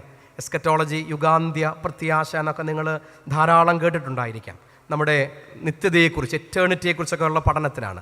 അപ്പോൾ എല്ലാ നിമിഷവും ഒരു നിത്യതയാണ്. അല്ലെങ്കിൽ പറഞ്ഞാൽ ദ നെക്സ്റ്റ് മൊമെൻ്റ്, അടുത്ത നിമിഷം ഒരു നിത്യതയുടെ അനുഭവമാണ്. അപ്പോൾ experiencing eternity in every moment and the next moment, അടുത്ത നിമിഷം നമുക്ക് ഇതിന് സാധിക്കണം. കുർബാന 3 കാലങ്ങളെയും കൂടെ ഉൾക്കൊള്ളിക്കുന്നതാണ്.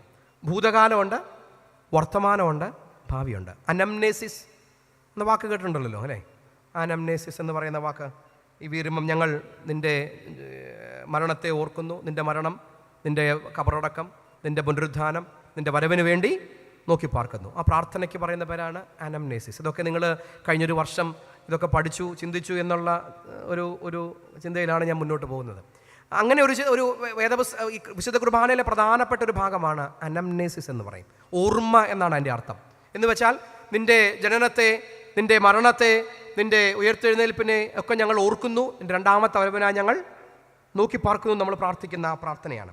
അത് യുക്രിസ്റ്റിക് ടൈമാണ് അല്ലേ? ഏറ്റവും the heart of the Eucharistic time ഓർമ്മയാണ്. ആ ഓർമ്മ എന്ന് പറയുന്നത് ഭൂതകാലങ്ങളിൽ ഇന്നലത്തെ കുരിശുണ്ട്, ഉയർപ്പുണ്ട്, ഇന്നലത്തെ ഉയർപ്പുണ്ട്, ഇന്ന് കൂടെയുണ്ട് എന്നുള്ള ഉറപ്പുണ്ട്, നാളെ നമുക്ക് വേണ്ടി വരുമെന്നുള്ള പ്രതീക്ഷയുണ്ട്.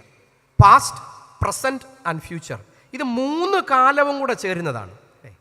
നമുക്കിതിനെ മനസ്സിലാക്കിയേ മതിയാകുകയുള്ളൂ. 3 കാലവും കൂടെ ചേരുന്നതാണ് കുർബാന. ഇന്നലെയോളെയും ഇന്നിനെയും നാളെയും കൂടെ ചേർത്ത് വെക്കുന്നതാണ്. ഒരർത്ഥത്തിൽ പറഞ്ഞാൽ ഇന്നലകളിൽ നമ്മൾ അനുഭവിച്ച സൗഖ്യം അത് ഇന്നും അനുഭവിക്കുകയാണ്, ഇന്നലകളിലെ വിടുതൽ ഇന്ന് അനുഭവിക്കുകയാണ്. അതുകൊണ്ട് അനംനേസിസ് എന്ന വാക്കിന് നമുക്ക് കൊടുക്കാവുന്ന ഒരു ട്രാൻസ്ലേഷൻ ഓർമ്മയുടെ ശരീരവൽക്കരണം എന്നാണ്. ഓർമ്മയുടെ ജഡധാരണം. അതാണ് ക്രിസ്തുവിൻ്റെ കുർബാനയെ നമ്മൾ ഇന്ന് ഓർക്കുമ്പോൾ ഇന്നലകളിൽ ലഭിച്ച വിടുതലിനെ ഇന്ന് ഓർക്കുകയാണ്. നാളെയും കൂടെ നമ്മൾ ഇങ്ങോട്ട് വലിച്ചുകൊണ്ട് വരിക, ഇന്നലെയും നാളെയും കൂടെ ഇങ്ങോട്ട് കൊണ്ടുവന്ന് ഇന്ന് അനുഭവിക്കുകയാണ് കുർബാന. എന്നാൽ അതിനകത്തൊരു കാത്തിരിപ്പില്ലേ? ഒരു കാത്തിരിപ്പൂടുണ്ട്, വെയിറ്റിംഗ് ഉണ്ട്, അതിന് സംശയമൊന്നുമില്ല. ഒരു കാത്തിരിപ്പുണ്ട്, കാത്തിരിപ്പില്ലാത്ത ഒരു ചിന്തയില്ലല്ലോ. അപ്പോൾ മുന്നോട്ട് പോകുമ്പോൾ നിത്യത എന്ന് പറയുന്നത് ഒടുക്കത്തെ സമയത്തെക്കുറിച്ചൊന്നുമല്ല പറയുന്നത്. നമുക്ക് ഈ നിങ്ങളോട് ഇപ്പോൾ ചോദിക്കാം, നിങ്ങൾക്ക് കേൾക്കാൻ ഇഷ്ടമുള്ള പ്രസംഗം ഏതാണെന്ന് ചോദിച്ചാൽ നിങ്ങളിപ്പോൾ പറയും ഏതാ? വെളിപ്പാട് പുസ്തകമാണ്. നിങ്ങൾക്ക് ഏറ്റവും കൂടുതൽ കേൾക്കാൻ ഇഷ്ടമുള്ള പ്രസംഗം നിത്യതയെക്കുറിച്ച് പറയണം, സ്വർഗത്തെക്കുറിച്ച് പറയണം, നരകത്തെക്കുറിച്ച് പറയണം, കർത്താവിൻ്റെ വരവിനെക്കുറിച്ച് പറയണം. അതാണല്ലോ നമുക്ക് കേൾക്കാൻ ഇഷ്ടമുള്ള പ്രസംഗം. എന്നാ കാരണം എന്നാ? ഞാൻ പലപ്പോഴും ആലോചിച്ചിട്ടുണ്ട്. ഏത് പള്ളിയിൽ ചോദിച്ചാലും ആളുകൾ ഉടനെ പറയും, അച്ഛാ വരവിനെക്കുറിച്ച് പറയണം, നിത്യതയെക്കുറിച്ച് പറയണം, വെളിപ്പാട് പുസ്തകം പഠിക്കണം. അതിന് കാരണം എന്താണെന്നറിയാമോ? പേടിയാണ്. ബേസിക് ആയിട്ടുള്ള കാരണം പേടിയാണ്. മരണത്തെക്കുറിച്ചുള്ള പേടി, ഈ മരണത്തിന് ശേഷം എന്തായിരിക്കും എന്നുള്ള പേടി. ഈ പേടി കൊണ്ടുള്ള പ്രശ്നം ഇന്ന് നമ്മൾ അത് അനുഭവിക്കാൻ നമ്മൾ മറന്നു പോവുകയാണ്. നാളെക്കുറിച്ച് അവിടെ ഇരിക്കട്ടെ, അത് നിത്യത കർത്താവ് തരുന്നൊരു അനുഗ്രഹമാണ്. അതില്ല എന്നല്ല ഞാൻ പറഞ്ഞത്, അത് കർത്താവ് തരുന്ന അനുഗ്രഹമാണ്. ആ അനുഗ്രഹത്തെ ഇന്ന് അനുഭവിക്കാൻ നോക്കണം. നിത്യത സമയത്തിൻ്റെ ഒടുക്കമോ അവസാനമില്ലാത്ത സമയത്തെയോ അല്ല കുറിക്കുന്നത്, മറിച്ച് ഇന്നിൻ്റെ അനുഭവം തന്നെയാണ് നിത്യത. Every moment is eschatology, eschaton. എല്ലാ നിമിഷവും അത് ഒരു നിത്യതയാണ് എന്ന് പറയും. അതുകൊണ്ട് കുർബാന നിത്യതയുടെ ആഘോഷമാണ്, ഇന്ന് അനുഭവിക്കുകയാണത്. അതുകൊണ്ടാണ്, അതിനാണ് പറയുന്നത് എങ്ങനെയാണ് സാധിക്കുന്നത്. പിന്നീട് നമ്മൾ ജീവിക്കുന്നത് നിത്യതയിലാണ്, മരിച്ച് നിത്യതയെ പോവുകയല്ല, ആ നിത്യതയുടെ അനുഭവത്തിലാണ് ജീവിക്കുന്നത്. അത് വ്യത്യസ്തമാണ്, ഇതുവരെ ജീവിച്ചതിൽ നിന്ന് വ്യത്യസ്തമായി. അതുകൊണ്ടാണ് തിരുമേനി എപ്പോഴും പറയുന്നത് ലിവിങ് യൂക്കറിസ്റ്റിക്കലി, ലിവിങ് യൂക്കറിസ്റ്റിക്കലി എന്ന് പറയും. കുർബാനയായി എങ്ങനെയാണ് ഇത് ഒക്കുന്നേ? കുർബാനയായി ജീവിക്കാൻ ഒക്കുന്നത് എങ്ങനെയാണ്? ഇങ്ങനെ പറഞ്ഞ് കേട്ടിട്ടുള്ളതാണ്, നിങ്ങൾ കുർബാനയായി ജീവിക്കണം, നിത്യതയുടെ സന്തോഷത്തിൽ ജീവിക്കണം. എങ്ങനെ ജീവിക്കും? അതിന് പ്രാക്ടിക്കലായിട്ട് എങ്ങനെയാണ് സാധിക്കുമോ? അതെന്താ കാരണം? എങ്ങനെയൊക്കെയാണ് ജീവിക്കുന്നത്? തിരുമേനി എന്ന് വളരെ ഭംഗിയായി പറഞ്ഞു, അയൽക്കാരൻ്റെ വഴിയിലൂടെയാണ്, അയൽക്കാരൻ്റെ വീട്ടിലൂടെയാണ് നിത്യതയുടെ പാത, അല്ലേ? അതാണല്ലോ പറയുന്നത്. നിൻ്റെ നിത്യതയെക്കുറിച്ച് ചോദിക്കുമ്പോൾ, നിത്യതയിലേക്ക് എത്തുമ്പോൾ ഉള്ള പ്രധാന ചോദ്യം വേർ ഈസ് യുവർ ബ്രദർ എന്നാണ്, എൻ്റെ സഹോദരൻ എവിടെയെന്നാണ്. അപ്പോൾ നിത്യതയിലേക്കുള്ള യാത്ര എങ്ങോട്ടാണ്? എതിലൂടാ? നേരെ പള്ളിക്ക് മദ്ബഹയുടെ ഉള്ളിൽ കൂടെ അങ്ങ് മേലോട്ടല്ല, അയൽക്കാരൻ്റെ വീട്ടിലൂടെയാണ്. അവിടെ കയറാൻ ഒക്കുമ്പോഴാണ് നിത്യതയിലേക്കുള്ള യാത്ര തുടങ്ങുന്നത്. അവിടെയാണ് ലിവിങ് യൂക്കറിസ്റ്റിക്കലി. അതാണ് നിത്യതയുടെ യാത്രയാണ്. എങ്ങനെ ഈ കുർബാനയായി ജീവിക്കാം? ഒരു കൊച്ചു ഉദാഹരണത്തിലൂടെ ഞാനൊരു സംഭവം അത് ഒന്ന് പറയാം. ഞാൻ ശുശ്രൂഷ ചെയ്ത എൻ്റെ ഒരു പള്ളിയിൽ, കേരളത്തിന് ഇന്ത്യക്ക് പുറത്താണ്. അപ്പോൾ എന്നോടൊപ്പം ഈ കുർബാനയ്ക്ക് അസിസ്റ്റ് ചെയ്യുന്ന ഒരാളുണ്ട്. ഒരു ദിവസം ഒരു മഞ്ഞിൻ്റെ സ്നോയുടെയൊക്കെ സമയം വന്നപ്പോൾ കാറ് പോയി ഇടിച്ചു. കാറ് പോയി തട്ടി ഒരു സൈഡിൽ മുഴുവൻ പോയി ഇടിച്ചു പോയി. അപ്പോൾ അത് അവിടെ ഇൻഷുറൻസ് ഉള്ളതുകൊണ്ട് കുഴപ്പമില്ല, ഇൻഷുറൻസിന് കൊണ്ടുപോയി. ഇൻഷുറൻസിൻ്റെ അടുത്ത് കൊണ്ടുപോയി ഇൻഷുറൻസുകാരെല്ലാം ശരിയാക്കി തിരിച്ചു കൊണ്ടുവന്നപ്പോൾ ഒരു സൈഡ് നല്ല ഭംഗിയായി. അതിൻ്റെ ഹെഡ്ലൈറ്റൊക്കെ പൊട്ടി, ആ ഹെഡ്ലൈറ്റ് എല്ലാം മാറ്റി. അപ്പോൾ അത് കാണാൻ ഭംഗിയായിട്ടുണ്ട്. ഹെഡ്ലൈറ്റ് പുതിയതാണ്, അപ്പുറത്തെ സൈഡിൽ ഹെഡ്ലൈറ്റ് പഴയതാണ്. അപ്പോൾ ഞാൻ ചോദിച്ചു, എന്തുമായാലും മാറ്റിയപ്പോൾ അതുകൂടെ അങ്ങ് മാറ്റിക്കൂടായിരുന്നു? അപ്പോൾ എന്നോട് പറഞ്ഞു, അച്ഛാ അങ്ങനെ മാറ്റി തരത്തില്ല, പൊട്ടിയായിരുന്നെങ്കിൽ മാറ്റി തന്നേനെ. അപ്പോൾ ഞാൻ പകുതി തമാശയ്ക്കും പകുതി കാര്യമായിട്ടും പറഞ്ഞു, എന്നാൽ പിന്നെ ഇടിച്ച് പൊട്ടിച്ചിട്ടും കൊടുത്താൽ പോരായിരുന്നു? പൊട്ടിച്ചിട്ട് കൊണ്ട് കൊടുത്താൽ അതുകൂടെ അവർ മാറ്റി തരത്തില്ലായിരുന്നു. അപ്പോൾ എന്നോട് പറഞ്ഞൊരു മറുപടിയുണ്ട്, അതെന്നോട് കാര്യമായിട്ട് പറഞ്ഞത്, പക്ഷേ എന്നെ ഒത്തിരി ചിന്തിപ്പിച്ചതാണ്. അച്ഛാ, ഞാൻ അച്ഛൻ്റെ കൂടെ എല്ലാ ഞായറാഴ്ചയും കുർബാനയ്ക്ക് അസിസ്റ്റ് ചെയ്യുന്ന ആളാണ്. ഞാൻ എങ്ങനെയാണ് അത് ചെയ്യാൻ നോക്കുന്നത്? കുർബാന അനുഷ്ഠിക്കുന്ന എനിക്കത് തോന്നിയില്ല, പക്ഷേ എൻ്റെ കൂടെ അസിസ്റ്റ് ചെയ്യുന്ന ആൾക്കത് തോന്നി. And that is living eucharistically. അതെന്നെ പഠിപ്പിച്ചതാണ്. യൂക്കറിസ്റ്റിക്കലി അല്ലെങ്കിൽ കുർബാനയായി ചിന്തിക്കണം.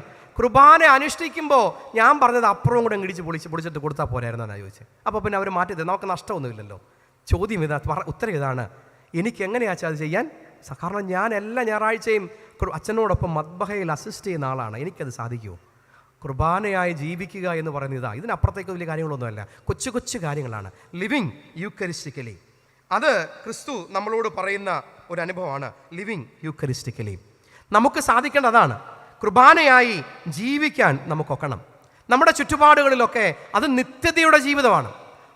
അത് നിത്യതയ്ക്ക് വേണ്ടിയുള്ള ഒരുക്കം കൂടിയാണ്.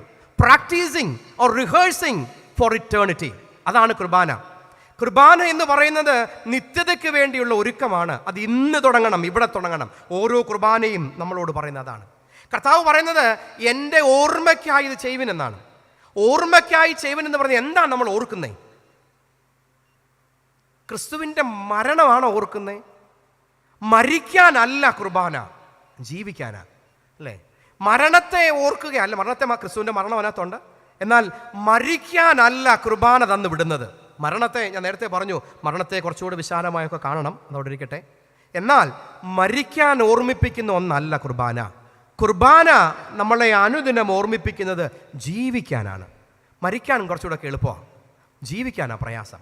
മരിക്കാൻ നമ്മുടെ അനുമതിയൊന്നും വേണ്ട. സൂയിസൈഡ് ചെയ്യാൻ നമ്മൾക്ക് അനുമതി വേണമായിരിക്കാം, എന്നാൽ മരിക്കാൻ നമ്മുടെ അനുമതിയൊന്നും വേണ്ട. നമ്മൾ വിചാരിക്കാത്ത സമയത്തൊക്കെ പോവും. എന്നാൽ ജീവിക്കാനാണ് പ്രയാസം. കുർബാന ആവശ്യപ്പെടുന്നത് മരിക്കാനല്ല, ജീവിക്കാനാണ്. To live, not to die. ജീവിക്കാൻ നമ്മെ ഓർമ്മിപ്പിക്കുന്നതാണ് കുർബാന. ജീവൻ്റെ ഓർമ്മയാണ്, മരണത്തിൻ്റെ ഓർമ്മയാണ്. എങ്ങനെ മരിക്കണമെന്നല്ല, എങ്ങനെ ജീവിക്കണമെന്നാണ്. അത് ക്രിസ്തുവാണ് കാട്ടിത്തന്നത്, എങ്ങനെ ജീവിക്കണം. ഇടപെട്ട ഇടങ്ങളിലൊക്കെ സന്തോഷവും സമാധാനവും സൗഖ്യവും ഒക്കെ പകർന്നു കൊടുത്തുകൊണ്ട് ക്രിസ്തു ജീവിച്ചുവെങ്കിൽ ക്രിസ്തു നമ്മളോടും പറയുന്നത് ലിവ്, നോട്ട് ടു ഡൈ. മരണമല്ല, ജീവനാണ്. അതുകൊണ്ട് നിത്യത എന്ന് പറയുന്നത് മരണത്തിൻ്റെ ഓർമ്മയല്ല, ജീവിക്കാനുള്ള വെല്ലുവിളിയാണ്. ഇന്ന് ജീവിക്കണം, ഇപ്പോൾ ജീവിക്കണം. വിശുദ്ധ കുർബാനയിലെ ഈ കയ്യസൂരിയും നമ്മളോട് പറയുന്നത് അനുരഞ്ജനപ്പെട്ട് ജീവിക്കണമെന്നൊക്കെ അല്ലേ, സമാധാനത്തോടെ ജീവിക്കണമെന്നല്ലേ. സമാധാനവും അനുരഞ്ജനവും നിത്യതയുടെ അടരുകളാണ്. ഈ യഹൂദന്മാർ തമ്മിൽ കാണുമ്പോൾ അവർ തമ്മിൽ പറയുന്നൊരു കാര്യമാണ്. ആദ്യമേ ഒരാൾ തമ്മിൽ കണ്ടാൽ, ഒരു യഹൂദൻ കണ്ടാൽ ആദ്യമേ അവർ പറയും ഷാലോം അലൈക്കം എന്ന് പറയും. ഈ അറബികളും കേട്ടിട്ടുണ്ടല്ലോ, അസ്സലാമു അലൈക്കം. അതിൻ്റെ അർത്ഥം അറിയാലോ, നിങ്ങൾക്ക് സമാധാനം ഉണ്ടായിരിക്കട്ടെ എന്നാണ്. തിരിച്ചു പറയും. അതൊരാൾ ഷാലോം അലൈക്കം എന്ന് പറഞ്ഞാൽ ഉടനെ തിരിച്ചു പറയുന്നത് വ അലൈക്കം ഷാലോം, സമാധാനം നിങ്ങൾക്കും ഉണ്ടായിരിക്കട്ടെ. അസ്സലാമു അലൈക്കും, വലൈക്കും അസ്സലാം. അതാണ്. അപ്പോൾ ഇതിൻ്റെ അർത്ഥം നിങ്ങൾക്ക് സമാധാനം, നിങ്ങൾക്ക് സമാധാനം. എന്നാൽ ഇതിന് രസകരമായ ചിന്തയുണ്ട്. ഇത് ആദ്യം പറയുന്ന ആൾ തുടങ്ങുന്നത് ഷാലോമിലാണ്. ഷാലോം അലൈക്കം, തുടങ്ങുന്നത് ഷാലോമിലാണ്. തിരിച്ചു പറയുന്നയാൾ അവസാനിപ്പിക്കുന്നത് ഷാലോമിലാണ്. ഷാലോം എന്ന വാക്കിനർത്ഥം സമാധാനം. തുടങ്ങുന്നത് സമാധാനത്തിലാണ്, തിരിച്ചു പറയുമ്പോൾ അവസാനിപ്പിക്കുന്നത് അത് നേരെ തിരിച്ചിട്ട് പറയും. അതിന് കാരണം എന്താണെന്നറിയാമോ? അതിനൊരു ചിന്ത ഇങ്ങനെ പറയുന്നത്, രണ്ട് കാര്യങ്ങൾ പറയുന്നുണ്ട് യഹൂദന്മാർ. ഒന്ന്, എല്ലാ കാര്യത്തിനും അതിൻ്റെ ഒരു ഓപ്പോസിറ്റൂടുണ്ട്. നമ്മൾ അങ്ങോട്ട് പറയുന്നത് അതേപോലെ തിരിച്ചു പറയുമ്പോൾ അതിലൂടെ അവരർത്ഥമാക്കുന്നത് ഫോർ എവ്രിതിങ്, എന്ത് കാര്യം ഉണ്ടെങ്കിലും അതിൻ്റെ ഒരു മറുവശം കൂടെയുണ്ട്. അത് ചിന്തിക്കാൻ ഒക്കണം. അപ്പം നമ്മൾ പറയുന്നതല്ല ശരി, മാത്രമല്ല ശരി, തിരിച്ചും കൂടെ ചിന്തിക്കാൻ നമുക്ക് ഒക്കണം. അതുകൊണ്ട് അവിടെ ഒരു ശരിയുണ്ട്. അപ്പോൾ അത് അങ്ങനെ ചിന്തിച്ചാൽ സമാധാനമില്ലാതെ ജീവിക്കാൻ ഒക്കുമോ? നമ്മൾ സമാധാനത്തോടെ മാത്രമേ ജീവിക്കത്തുള്ളൂ. കാരണം ഞാൻ പറയുന്നത് മാത്രമല്ലല്ലോ ശരി, അതിനൊരു മറുവശം കൂടെ ഉണ്ട്. രണ്ട്, നമ്മളുടെ എല്ലാ സംഭാഷണങ്ങളും നമ്മുടെ കണ്ടുമുട്ടലുകളും തുടങ്ങേണ്ടത് സമാധാനത്തിലാണ്, ഷാലോമിലാണ്. അവസാനിക്കുന്നതും ഷാലോമിലാണ്. എന്ത് മനോഹരമായ ചിന്തയാണ് കുർബാന നമ്മെ പഠിപ്പിക്കുന്നത്. നിത്യതയുടെ അടരുകൾ കണ്ടെത്തുമ്പോൾ നമുക്ക് സാധിക്കുന്നത് സമാധാനത്തിൽ തുടങ്ങി സമാധാനത്തിൽ അവസാനിക്കണം. To begin with shalom and ends with shalom. എളുപ്പമാണ് പറയാൻ. അടുത്ത ആഴ്ച ഒരു രണ്ടാഴ്ചയോടെ കഴിയുമ്പം പള്ളി ജനറൽ ബോഡി വരും.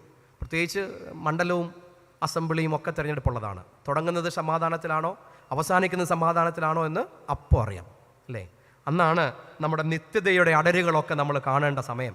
ഓരോ ജനറൽ ബോഡിയും നിത്യതയുടെ അടരുകൾ കാണേണ്ട സമയം കൂടിയാണ്. Fragments of eternity in all general body. എന്ത് സന്തോഷമാണ്! കൊട്ടാരക്കരയിലെ എല്ലാ പള്ളികളും ഇനി അത് അങ്ങനെ ആയിക്കഴിഞ്ഞാൽ പിന്നെ ഇനി ഒന്നിനും കുറവില്ലല്ലോ. അപ്പോൾ അങ്ങനെ സാധിക്കട്ടെ എന്ന് പ്രാർത്ഥിക്കുന്നു. അതുകൊണ്ട് ഈ സമയം നമ്മൾ ഓരോ കുർബാനയും അനുഷ്ഠിക്കുന്നത് ഇൻ ബിറ്റ്വീൻ ടൈം എന്ന് പറയും. ഒരു നടുക്കുള്ള സമയത്താണ് ഇൻ ബിറ്റ്വീൻ ടൈം, മധ്യത്തിലുള്ള സമയം. Living between table and kingdom. ദൈവരാജ്യത്തിനും ഈ കുർബാനയ്ക്കും ഇടയ്ക്കുള്ള ജീവിതം, അവിടെയാണ് ജീവിക്കേണ്ടത്. ഇൻ ബിറ്റ്വീൻ ടൈം, ഈ സമയമാണ് പ്രാധാന്യം. ഈ സമയത്ത് ജീവിക്കാൻ നമുക്ക് സാധിക്കും. ഈ മധ്യത്തിലുള്ള ജീവിതം അത് സമയത്തെ ഇല്ലാതാക്കുന്നതല്ല, ഗുണപരമാക്കുന്നതാണ്. അതുകൊണ്ട് കുർബാന എന്ന് പറയുന്നത് നിത്യതയുടെ അപ്പം നൽകി ലഭിച്ച സമയത്ത് ജീവിക്കാൻ നമ്മെ പ്രേരിപ്പിക്കുന്നതാണ് കുർബാന. ഇന്ന് ഞാൻ പറഞ്ഞത് ഇത്രയേ ഉള്ളൂ. നിത്യതയുടെ അപ്പം നൽകി സമയത്ത് ജീവിക്കാൻ നമ്മെ പ്രേരിപ്പിക്കുന്നതാണ് കുർബാന. Every Qurbana challenges us to live today by accepting the bread of eternity. നിത്യതയുടെ അപ്പം സ്വീകരിച്ചുകൊണ്ട് നമ്മളുടെ ലഭിച്ച സമയത്ത് ജീവിക്കാൻ നോക്കണം.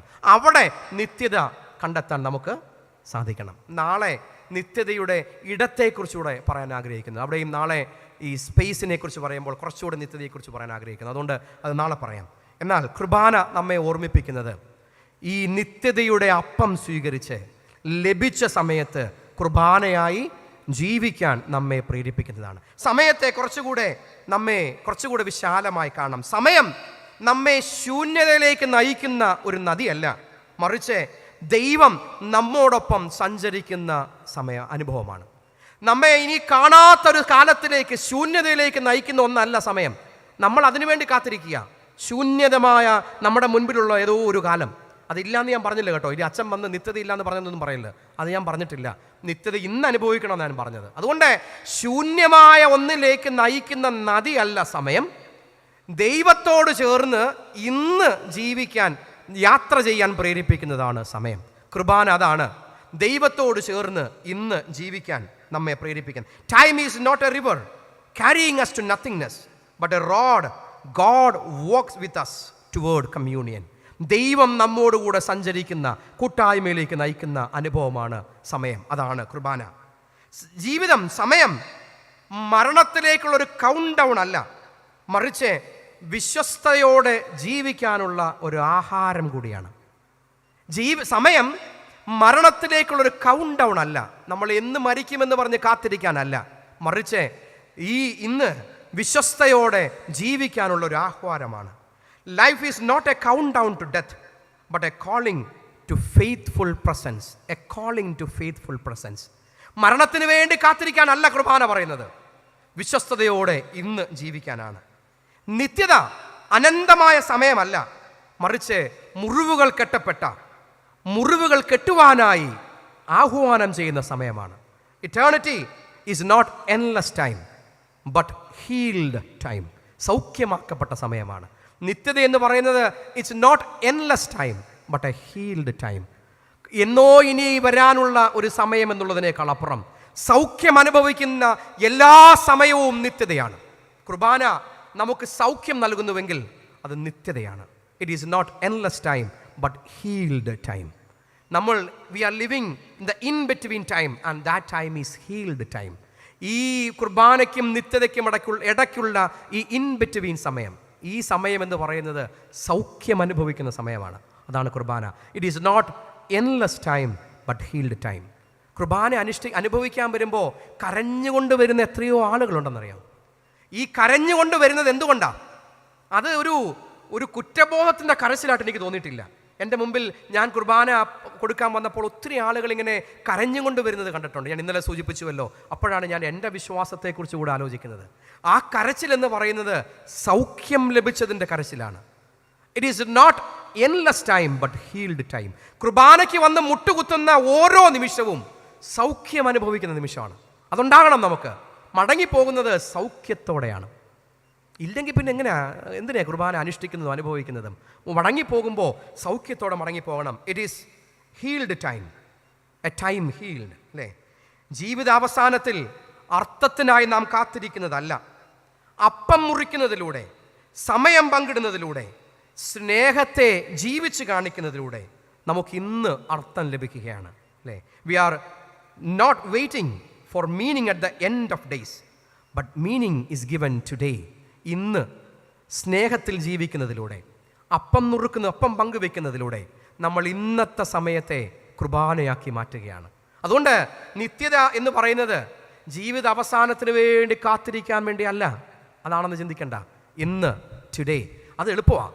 ജീവിത അവസാനത്തിന് വേണ്ടി കാത്തിരിക്കാൻ എളുപ്പമാണ്. കാരണം ഇന്നൊന്നും ചെയ്യണ്ടല്ലോ, നാളെ കിട്ടിക്കോളുമല്ലോ. അത് എളുപ്പമാണ്. അതുകൊണ്ടാണ് നമ്മൾ കൂടുതലും അതിനെക്കുറിച്ച് പറയുന്നത്. ഇന്ന് നമുക്കതിനു വേണ്ടി ഒന്നും ചെയ്യേണ്ട, നാളത്തേന് കാത്തിരുന്നാൽ മതി. പക്ഷേ കുർബാന നമ്മളോട് പറയുന്നത് not to wait for the end, അവസാനത്തിന് വേണ്ടി കാത്തിരിക്കാനല്ല. ലിവ് ടുഡേ, ഇന്ന് ജീവിക്കാനാണ്. Take your time seriously. നിങ്ങളുടെ സമയത്തെ ക്രിയാത്മകമായി ഉപയോഗിക്കണം. കാരണം ഘടികാരങ്ങൾ നിലച്ചു പോകുന്നൊരു കാലമുണ്ട്. ആ കാലം നമ്മെ ഓർമ്മിപ്പിക്കും. ഘടികാരങ്ങൾ നിലച്ചു പോകുന്നത് കൊണ്ട് അത് നമ്മെ ഓർമ്മിപ്പിക്കുന്നത് സമയത്തെ ക്രിയാത്മകമായി കാണാനാ. കൂടുതൽ സമയമൊന്നും എടുക്കണ്ട, ഉള്ള സമയത്തെ ക്രിയാത്മകമായി കാണാൻ നോക്കണം. Not to wait for the end but to take every time seriously. നിങ്ങൾ അവിടെ ഇരുന്ന് മുഖമൊക്കെ തുടച്ച് കാണിക്കുന്നുണ്ട്. അച്ഛാ, ടേക്ക് യുവർ ടൈം സീരിയസ്ലി എന്ന് പറയുകയാണ്. എനിക്കറിയാം. Count your time seriously. ഞാനും എൻ്റെ സമയത്തെ അവിടെ അവസാനിപ്പിക്കട്ടെ. എൻ്റെ ഈ ഒരു ഇന്നത്തെ ധ്യാനത്തെ അവസാനിപ്പിക്കട്ടെ. കുർബാന ഇന്നലെ ഞാൻ പറഞ്ഞത്, നമ്മളോട് പറയുന്നത് നമ്മുടെ ആഹാരത്തെ കുറച്ചുകൂടെ വിശാലമായി കാണണം, കുറച്ചുകൂടെ അർത്ഥവത്തായി ആഹാരത്തെ കാണണം. ഇന്ന് പറയാൻ ശ്രമിച്ചത് കുർബാന സമയത്തെ കുറച്ചുകൂടെ വിശാലമായി കാണാൻ ഒക്കണം. Not to wait for the end time but to live today. കുർബാന എന്ന് പറയുന്നത് നിത്യതയുടെ അപ്പം നൽകി ഇന്ന് ജീവിക്കുന്നതിന് നമ്മെ പ്രേരിപ്പിക്കുന്ന ഒന്നാണ്. അതുകൊണ്ട് കാത്തിരുന്ന് നാളെയുടെ നന്മയ്ക്ക് വേണ്ടി കാത്തിരിക്കാനല്ല. അത് ദൈവം തരുന്ന ദാനമാണ്. അത് ദൈവം തരും, അതിന് ഒരു സംശയമില്ല. അതില്ല എന്നല്ല ഞാൻ പറഞ്ഞത്. പക്ഷേ കുർബാന നമ്മെ പ്രേരിപ്പിക്കുന്നത്, പഠിപ്പിക്കുന്നത്, ആഹ്വാനം ചെയ്യുന്നത് കൗണ്ട് യുവർ ടൈം സീരിയസ്ലി. അതുകൊണ്ടാണല്ലോ സങ്കീർത്തനത്തിൽ നമ്മൾ വായിക്കുന്നത്, ദൈവമേ ഞങ്ങളുടെ നാളുകളെ എണ്ണുവാൻ ഞങ്ങളെ പഠിപ്പിക്കണമേ. Teach us to count our days. ഓരോ കുർബാനയും നമ്മളോട് ഓർമ്മിപ്പിക്കുന്നതാണ്. Count your days. നിങ്ങളുടെ സമയത്തെ എണ്ണുക. മരണത്തിന് വേണ്ടി കാത്തിരിക്കാനല്ല, ജ്ഞാനത്തോടെ ജീവിക്കാനാണ്. ടു ലിവ് ടുഡേ, ഇന്ന് ജ്ഞാനത്തോടെ ജീവിക്കാൻ നമ്മെ പഠിപ്പിക്കുന്നതാണ്. അതുകൊണ്ട് കുർബാന അനുഷ്ഠിക്കുന്ന പട്ടക്കാര നമ്മളോട് കുർബാന അനുഭവിക്കുന്ന പ്രിയജനമേ, count your days, count your time very seriously. ദൈവം നമ്മെ സഹായിക്കട്ടെ.